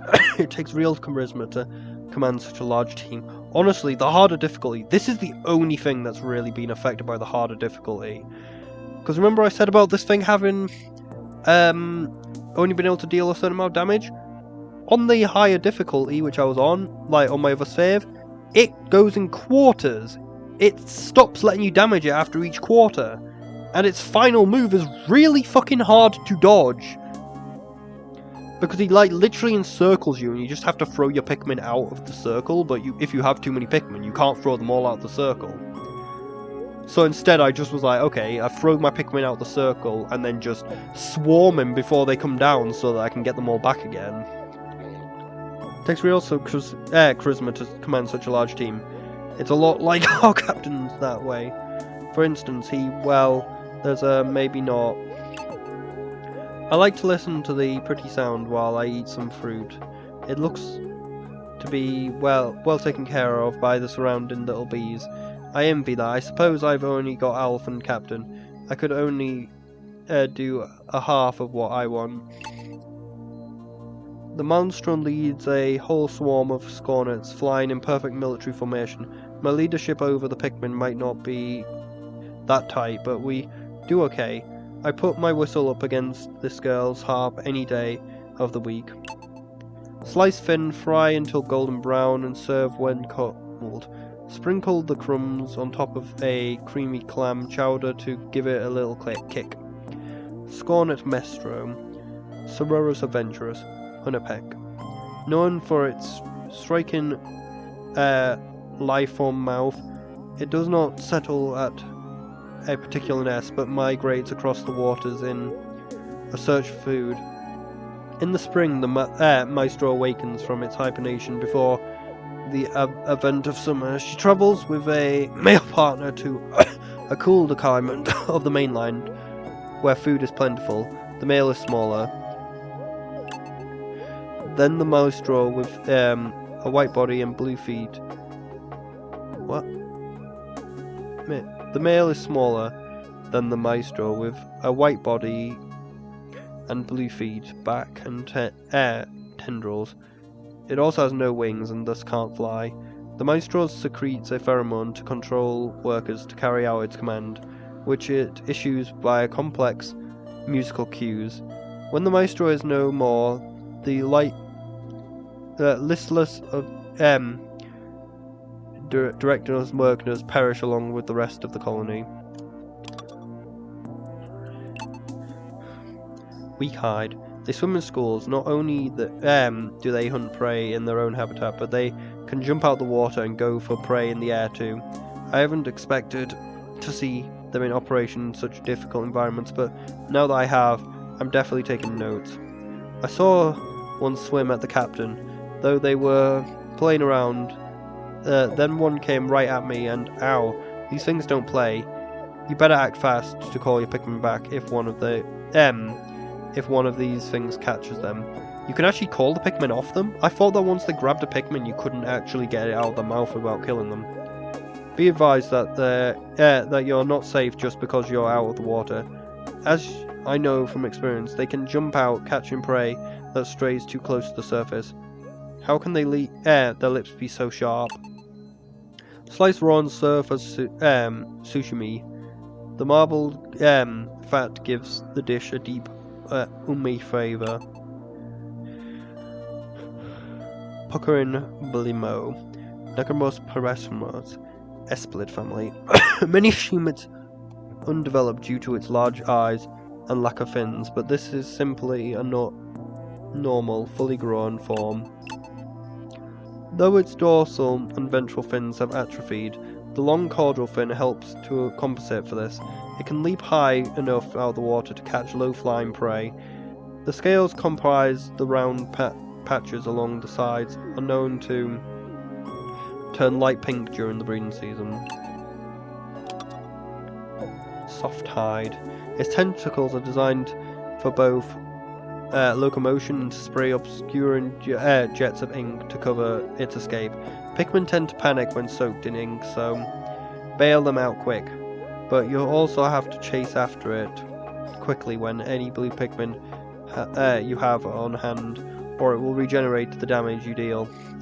But it has a really low health pool, so it dies obscenely fast anyway, though it's almost a shame to defeat it since it's beautiful in motion. It's like a flower that bloomed in the water instead of the earth, so elegant, so beautiful, so hungry for Pikmin. I guess every rose has its thorns. Maybe it's something to do with the low function down here, but all these underwater creatures are so slippery. The black ink it spouts whenever it feels threatened probably contributes to that. Come to think of it. Drain the ink and reduce it until thick and aromatic. Add the meat, simmer it in the ink sauce until tender. So good you'll be coming back for seconds. Splutterfish. Phesphorus furorus squidler family. Archive in a translucent look with iridescent and featuring 2 tentacles instead of the 10 are the signature characteristics of squidler family. Its radial fins resemble that of petals of a flower, leading it a certain beauty as it swims, making its populous and ornamental pet. It can heal light abrasions and cuts via photosynthesis through its symbiosis with Zoophalia, so if you engage it, be sure to finish the job. It has such a low health pool though, it will not heal up. The big bug-eyed cormorant. Kind of funny that we killed a bug-eyed cormorant before a regular cormorant. Eye and underbelly. It's simple to design. It's similar to a design on our planet featuring an exoskeleton, but much bigger. Its eyeballs are equally enlarged, making it the perfect target. Their homes aren't a single hole, but rather a network of interconnected tunnels. If you see one retreat below ground, be warned that it could re-emerge somewhere else entirely. All I can think about since we defeated one of these is how nice it would be to have sleep on that soft belly. I could even use its shell to make a canopy bed. Just for me though. It's obviously not big enough for all of us. I tried to take it in one combat to spare the lives of my Pikmin squad, but its shell was too hard even for my steely fists. If only I was tall enough to reach its eyes, then we'd see who's really tough. When grilled, serves as an excellent fill-in for decent subs. If you have any left over, add it to a liver paste to deepen the flavour. Chromastomarius chromad family. Like its close cousin, the hermit chromad, it makes its home in a burrow rather than a shell. It has abnormally overdeveloped eyes with which it detects prey in cloudy water or low visibility mud. These enormous eyes are polarized light, as well as ultraviolet and infrared ends of the spectrum. It's well protected from predators, allowing it to live for upwards of 50 years and grow to immense size by repeated exfoliation. The Waddlepus. Weak-eyed. When other creatures draw near, it emits bubbles from its nozzle in its outer coating. The bubbles do not last long, but you can hit them with Pikmin to pop them early. Though these bubbles trap creatures, it doesn't seem to interested in eating its catchers. Maybe this is just its idea of play, so it can be a dangerous game for its playmates. I admit I'm guilty of getting caught in their bubbles deliberately. I love floating in the air, getting a bird's eye view of the planet.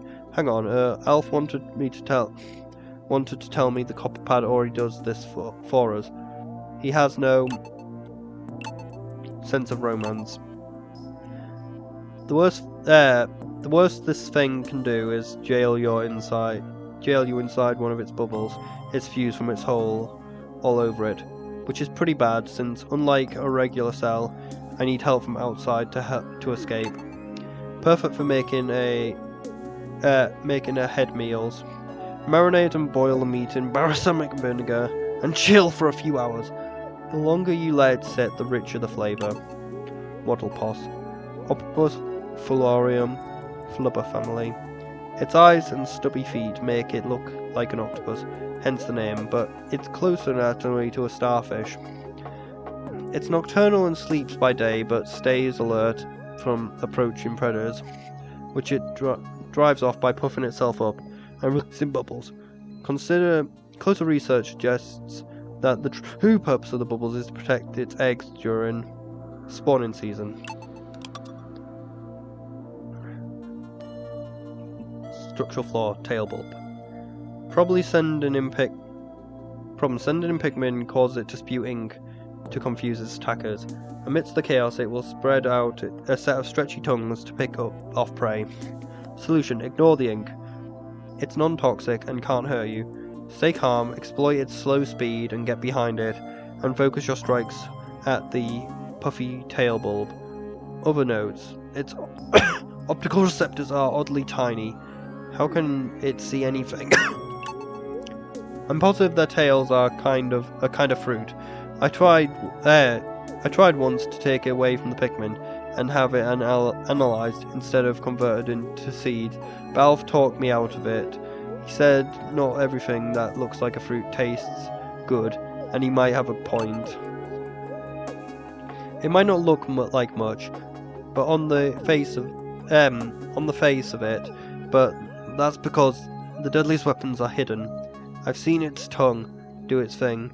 I can never unsee. The ink it sprays everywhere to blind me was practically a mercy. Pan sear with herbs and oil until lightly crusted over on the outside and rosé the inside. Complement the savoury flavours with a light buttering of cream sauce. But Toady bolster, Mollusca minirus, mollusking family. The species of creature has yet to fully evolve from a shelled mollusk to a more advanced bloister. Compared to the bloister, this creature is significantly smaller.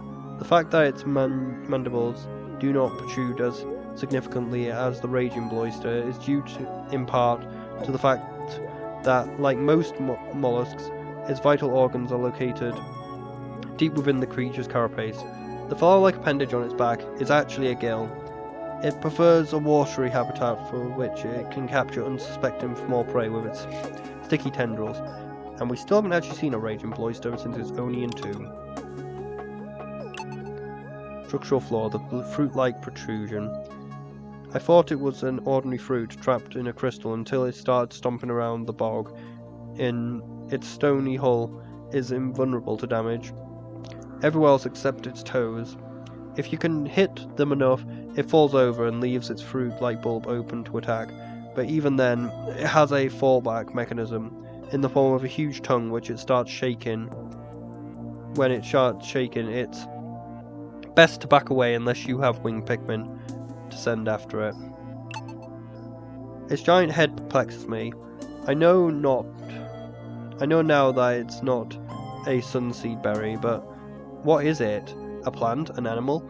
I thought I'd figure out once I tasted it, but the captain snapped at me not to lick everything we fight. How else am I supposed to do science? I don't like doing it, but I had to put my foot down when Brittany tried to taste its brightly coloured core. Talking about forbidden fruit, I must put the safety of my crew before their research, and I do not know where that thing has been. A fruit so sweet it could be a dessert until itself. Remove and discard and peel the core, slice the fruit into small pieces and enjoy. Quagmale Myoclops, terrestrial pod gigantimus, Myoclops family. A rule of thumb is that the larger a creature is, the more it must consume.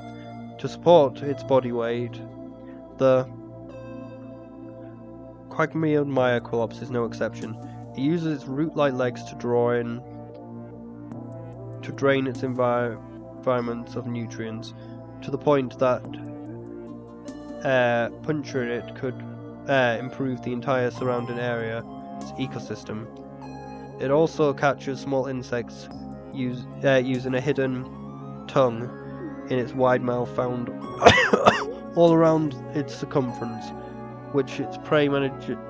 What prey it manages to catch, it dissolves to the base components such as nitrogen, phosphoric acid, potassium. Its insides are fertile grounds for a wide variety of plants, including sleeping beauty, dusty mushrooms. Some theorize that the fruit-like growth atop the main body is in itself a parasite species living off the nutrients it drains from the Myoclops' enormous body. Structural flaw, exposed hips. I find it strange that despite its tough outer shell on its head, it has no protection on its hips.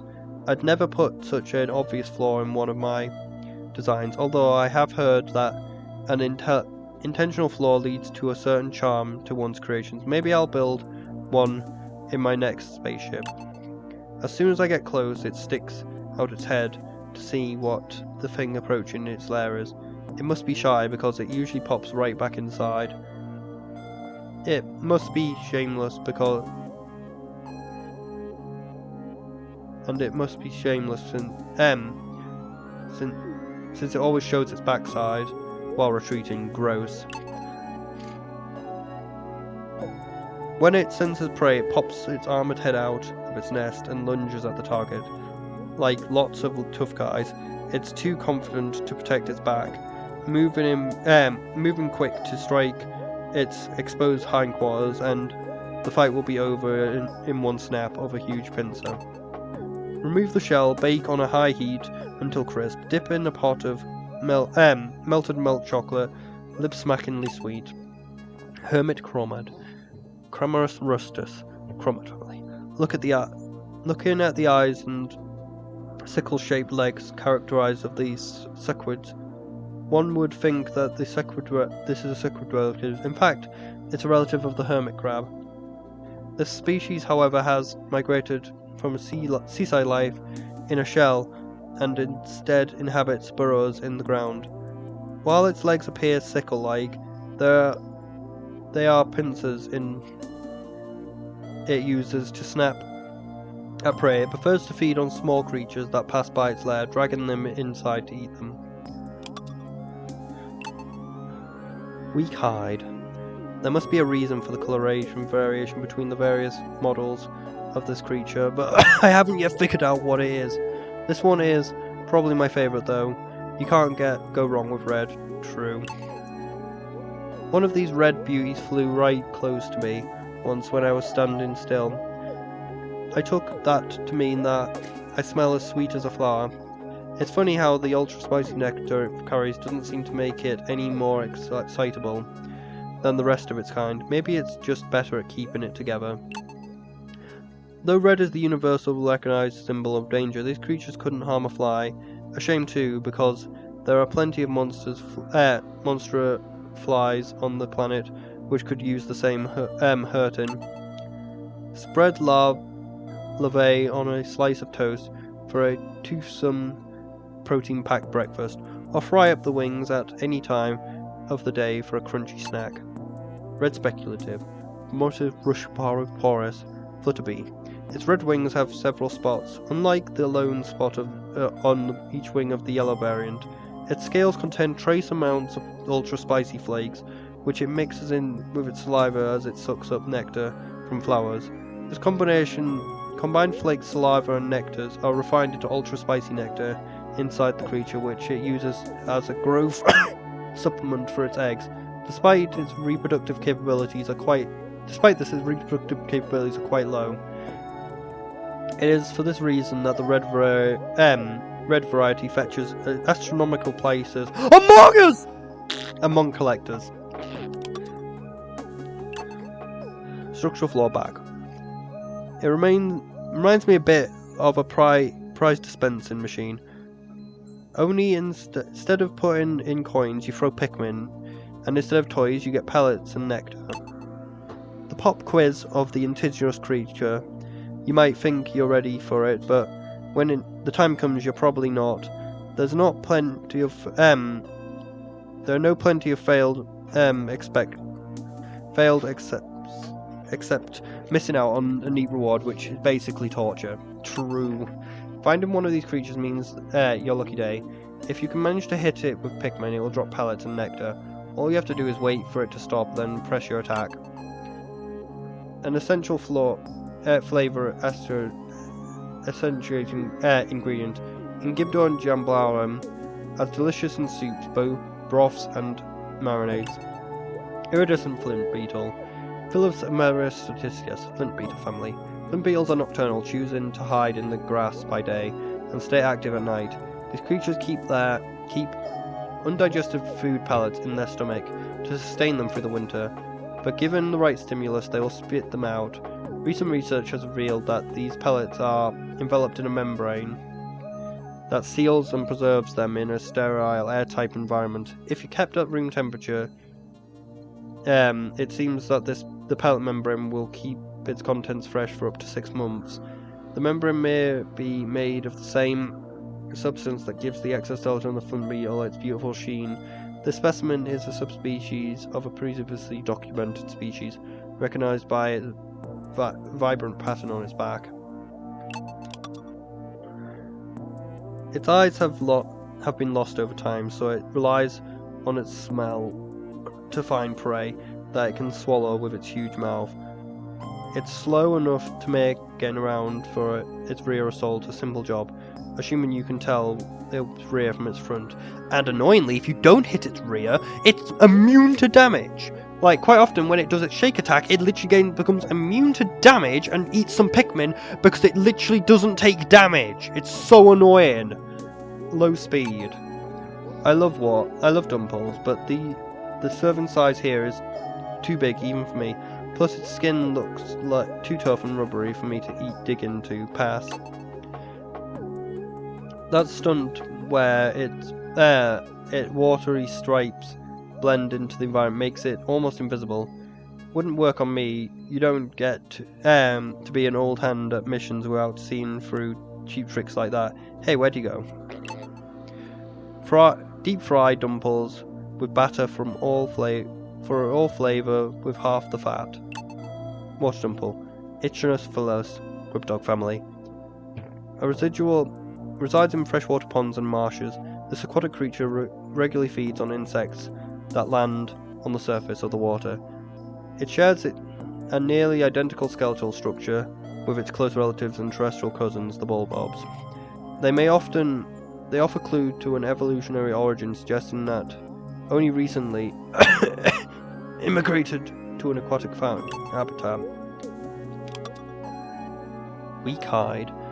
This genus of design is that it uses its habitat of the water to fuel its spout attacks. It can spray 3 times on one tank, top marks to efficiency. The most glaring downside is that it can't move while it's refueling. You'd think that someone would have realised the golden opportunity this presents for an attack. Mostly what this thing does is suck up water and spit it out to attack. It completely hates it. It keeps getting in the way of collecting fruit. I need that fruit now. It's not like I asked anyone to wash it for me first. I've been watching this one, and I have a little theory about how it skitters on the water without sinking.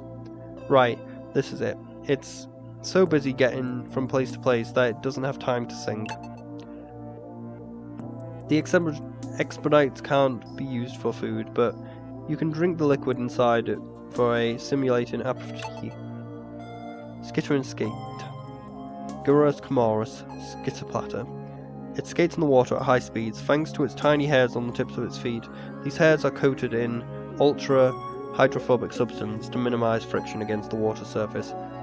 Its long proboscis functions as a straw to take in water, which it stores in a reservoir in its head, as well as it sprouts it as a weapon against small insects, which, while taking in water, it also takes in microscopic plankton, meaning that its prime means of defense is also a feeding mechanism. Hardest boss in the game. Its fur insulation is not only for the elements, but also again from attacks. To strip away the hairs is a long process that requires you to dodge its crushing legs, but it's the only way to get at the monster's vulnerable core. I haven't yet solved the problem of how it sees. For one thing, there's all the hair in the way, and for another, I don't see any eyes. The noise when this thing moves makes my ears hurt. It's only slightly louder than the captain's thumping all over the ship, but I like that the tufts of hair all over its legs look like soft and comfy. I'm into its shaggy style. Talk about a tough nut to crack. I'm too big to go down quick. It's too big to go down quick. It stomps on pikmin like bug underfoot, and its only weak spot is guarded by a thick nest of hair. We can get at it by ripping the hairs out one by one, but just the idea of doing that something makes my own hair hurt a little bit. Do not eat. Caution, do not eat. Shaggy long legs. Fustorius caparius, arachnoid family. Thick hair grows on the spherical center as well as the joints. One would think that it's there for protection, but it's a simple matter of plucking the hairs out. Several coloration variants have been cited, or most likely due to the regional characteristics rather than the stress or advanced age. They normally sit docile in trees, but will descend to scare off intruders with loud footfalls. Structural flaw, a central orb. Did it lose its hair in a fight, or was it born bald? Ruthless and tough as it is, It also seems a little pathetic. It does seem very pathetic compared with the other one. I prefer its sleek look to the hairy one, which made me sweat just looking at it. They could both stand to be cuter though. Oh, what if it was covered in wool? They say the best defense is a good offense, but getting rid of all the hair just to focus entirely on stomping around might have been taking it too far. Still, I can always respect a warrior willing to commit to all the way. Not as tasty as it looks, completely inedible. Baldy longlegs. Phasphorus camorius, arachnid family. Technically, this is merely a shaggy longlegs that lost its hair, but since the hair never grows back, this is considered a separate species and classified under its own name. It has similarities to the beady longlegs, but doesn't secrete wax from its exoskeleton, and thus lacks its cousin's unique patterning, and the absence of wax also allows small insects to climb its legs without slipping. Its central orb splits horizontally because researchers have yet to determine the significance of this difference. The wogpole. Weak-hide. It's built for one thing, swimming. On everything else, from emerging and engaging predators from the environment, whereas it's kind of falls apart.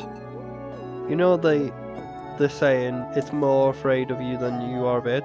This is the only thing on this planet where that's true. Something about getting close to this creature at all feels like cruelty to animals. Strange how such a scrawny pushover grows up to flatten pikmin left and right.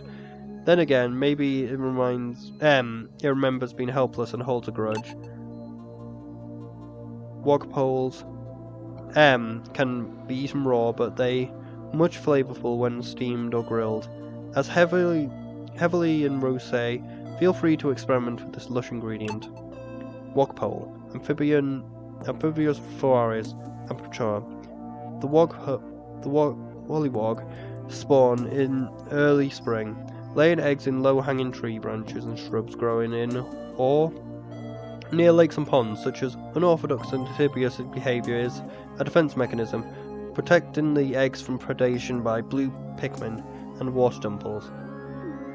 The wild hopping near the shoreline in early spring is thought to be a method of driving predators away from the wogpole eggs.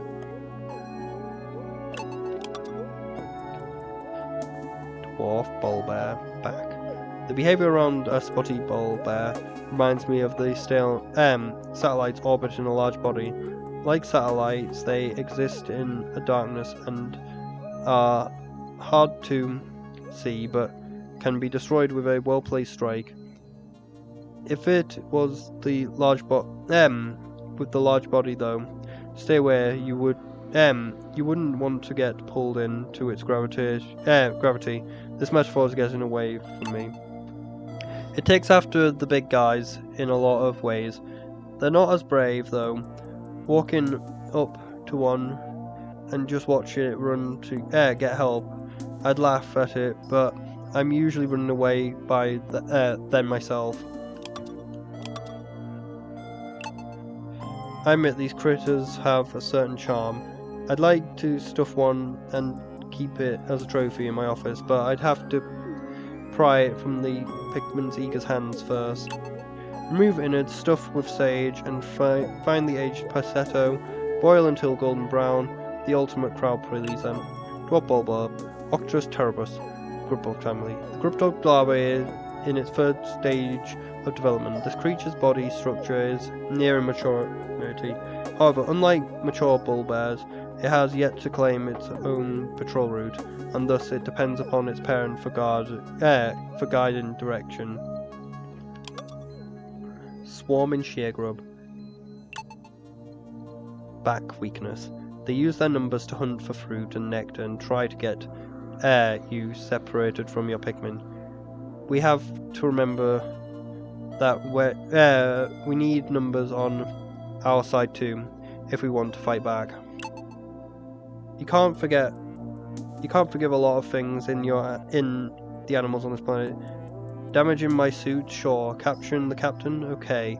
But stealing fruit and nectar from the pikmin, that's low. One way to defeat these enemies is to cut off the supply line.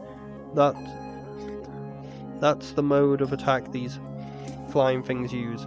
They suck up nectar, weigh down pellets, and do whatever they can to keep our numbers low and our troops starving. Boil and swallow whole. The real gastronomic joy of these creatures is how smooth it goes down. Somachik, Hamachum tumor, mallard bird family. In contrast to the most common variety of malabards, it spends its entire life above ground without ever going below the surface. It hunts for food in packs, preferring to feed on nectar and fruit juice. Since its jaws are too weak to capture prey, it grows quickly after feeding, but it has difficulty moving at large sizes. Structural flaw, breakable armor. The solid crystal structure covering its torso is both a formidable defense and offensive mechanism, capable of crushing pikmin beneath its weight. A bomb rock or an assault rock pikmin can easily shatter the crystalline armor, after which it has no ability to damage pikmin and no way to keep them from striking its exposed flesh. It squishes them like cat.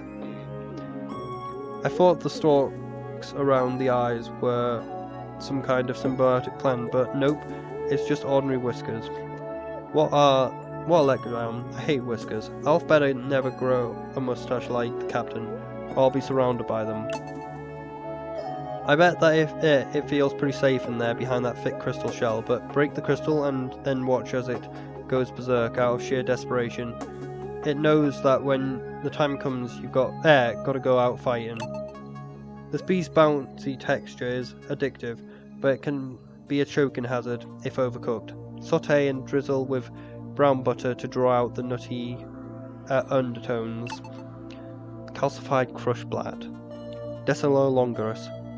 Crushblat family. Originally, these creatures were water-based mollusks. Their hard shells let them live on land by keeping it soft flesh from being exposed to predators. It absorbs nutrients from the water through its skin, which is relatively ineffective way of feeding compared to hunting. As a result, it spends most of its time sedentary due to low metabolism. The crystal shell on its back is made from silica that it's absorbed. The shell sheds by young crushblats uses projectile from scuttlechucks.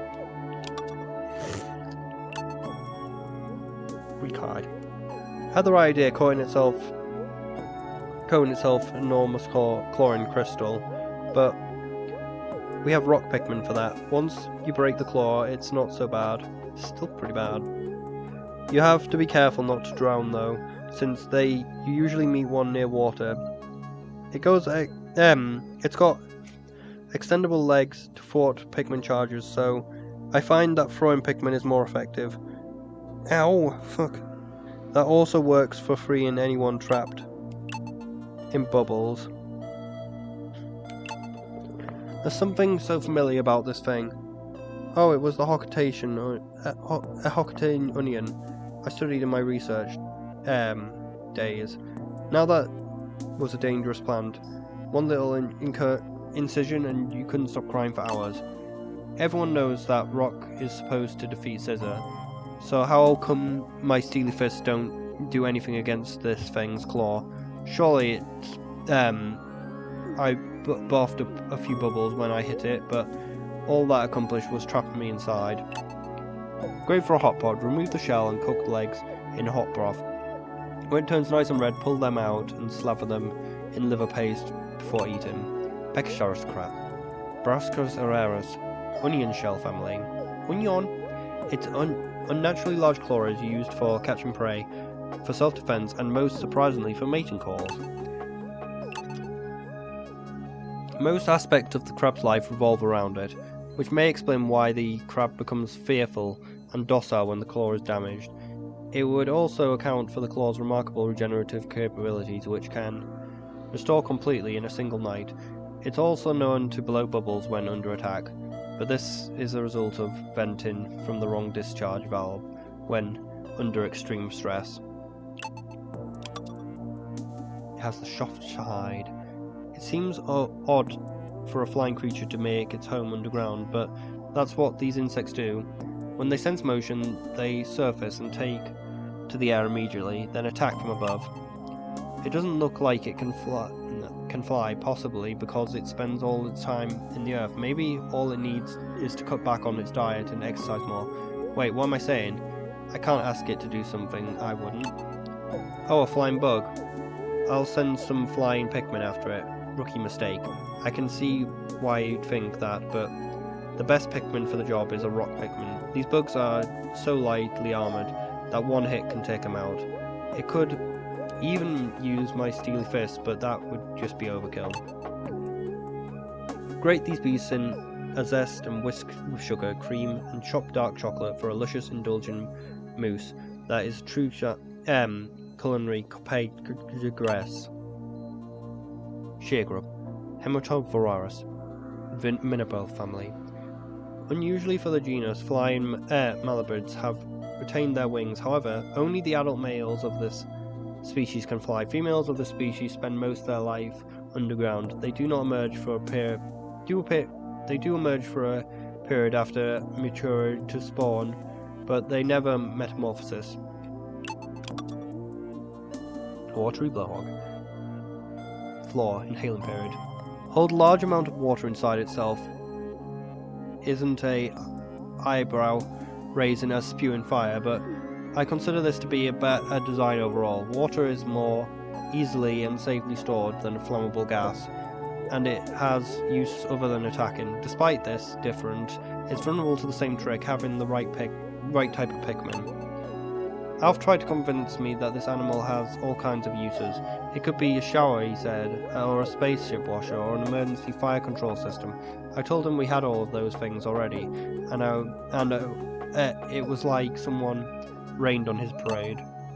The water this one spews isn't too bad, if you ask me, but the pikmin don't do well in it. At least most of them don't. That's what a captain is for, to be an umbrella to the downtrodden. The beast's universal unrivaled moisture gives it a melt-in-the-mouth quality that's incomparable. Watery blowhog. Sus! Among Us! Lungus. Blowhog family. A variety subspecies of the fiery blowhog. The watery blowhog lacks several of the dominant genes necessary for the production of fire catalyst, and thus expels a jet of non-flammable liquid. This subspecies appears to only recently have evolved. However, the hereditary traits of the variant are dormant and highly robust, so its population is rapidly increasing. The plasma race. Structural floor varies. What a marvel! This creature is constantly adapting to new threats. It can manipulate fire, water, electricity, and its own body to form wings or an armoured carapace. It takes several squads of pikmin on frequent rotation duty to keep up with the shift in nature. How I wish I could contrast anything so effortlessly flexible. Its attacks leave behind little pieces of itself, so you can eliminate those before it reforms. You can wear it down little by little. Wow, I really did not want to let go of Captain Olimar. Is this it really did not want to let go of Captain Olimar. Is this a budding inter-species romance I smell? Anyway, I bet this skunk would make for some good lotion. I should have bottled some up so we could sell it back on Copperway. This thing doesn't know what it wants. 1 minute it's soft, 1 minute it's hard. First it's big, then it's small. It hunts Olimar but doesn't want to hurt him. We're practically doing it a favour by taking it out. Anyway, that Olimar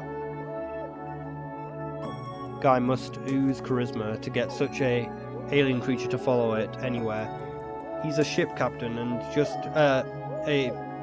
I'm just a squad captain, but this still gives us something in common. I ought to be taking notes. Despite its refreshing citrus scent, The flavour of this beast is delectably dangerous. Plasma Wraith. Unknown species, unknown family. This unusual life form consists of an amorphous body around a hard cubic core. The body can shift not only into different shapes but into different substances. It reminds me very much of the water wraith, and at first I wondered if it was an extrabatic incarnation. However, enough others have seen and encountered it to disprove this theory. The creatures living near the plasma wraith must be formed from the gelatinous substance, since they all liquefy upon death. It's not clear what purpose they serve for the wraith. It's currently unknown what causes the hole in its torso. Some sort of manifestation of psychic wound, but the search for this cause may lead us down a path to unraveling the history of the evolution of this planet. The thing which should have been in my journal from a while. It also has a weak-eyed. It's able to handle heavy rocks, so it's strong and doesn't. And it has an expert aim, so it's clever. If it was better armored, it would be unstoppable. This thing eats rocks the way I eat fruit. Its stomach is always full, and it likes to spit out seeds. It spews rocks as well as heavy artillery I've ever seen. Since we don't bring any heavy artillery with us, I'd love to use this thing as a substitute. The trick will be figuring out how to lure our enemies into the line of fire. Carefully remove every grain of sand, peel back the exoskeleton and slurp heartily, or deep fry it too. Armored Cannonball larvae. Granchos chimaeras, Leptos family. The specimen of Leptos larvae is a Leptos larvae.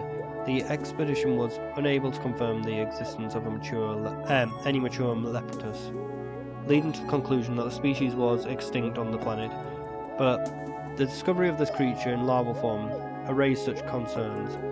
Leptods, like flint beetles, use internal metabacteria to aid chemical digestion. These metabacteria can only survive in certain environments, such as within the body of certain insects, so leopard larvae do not contain any metabacteria immediately after hatching. Larvae feed on partially digested, regurgitated ore by matured leptods, ensuring the larvae obtains the metabacteria they would not normally have acquired. And the last one. It's sort of like a rare limited edition version of the regular Bulbob.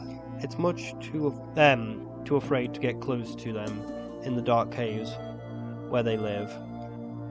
So I'm thinking about bringing a bomb rock next time. Couldn't hurt. The red on black thing is very bold, but it's a voracious predator, so points off for that. It's big and tough and never backs down, even when it probably should, like some captains I could name. The first problem with this guy is that he never sleeps. The second problem is that he can gulp down a whole platoon of Pikmin in one move. Well, not on my watch, Buster. I'll make you wash down that meal with a dessert of pain. For an unrivaled green curry, peel away the spotty bulbob skin, pulverize the juicy innards and stew until curiously fragmented. Spotty bulbob, Oculus tomarus dotamercus, grubdog family. A mid-sized subspecies within the grubdog family. The spotty bullbear's unique feeding habits set it apart from the others. Grubdogs. The spotty bullbear patrols a set path searching for prey instead of passively feeding on creatures that wander into its limited territorial range. When entering a bullbear's habitat, it is wise to proceed with extreme caution until the bullbear's patrol path can be clearly identified. And there we are. That is the piklopedia. But we still have the missions left, so I guess I'll do them in another video. I thought this would be the last video, but it was not, and it took a lot longer than I thought, because the piklopedia is long as fuck.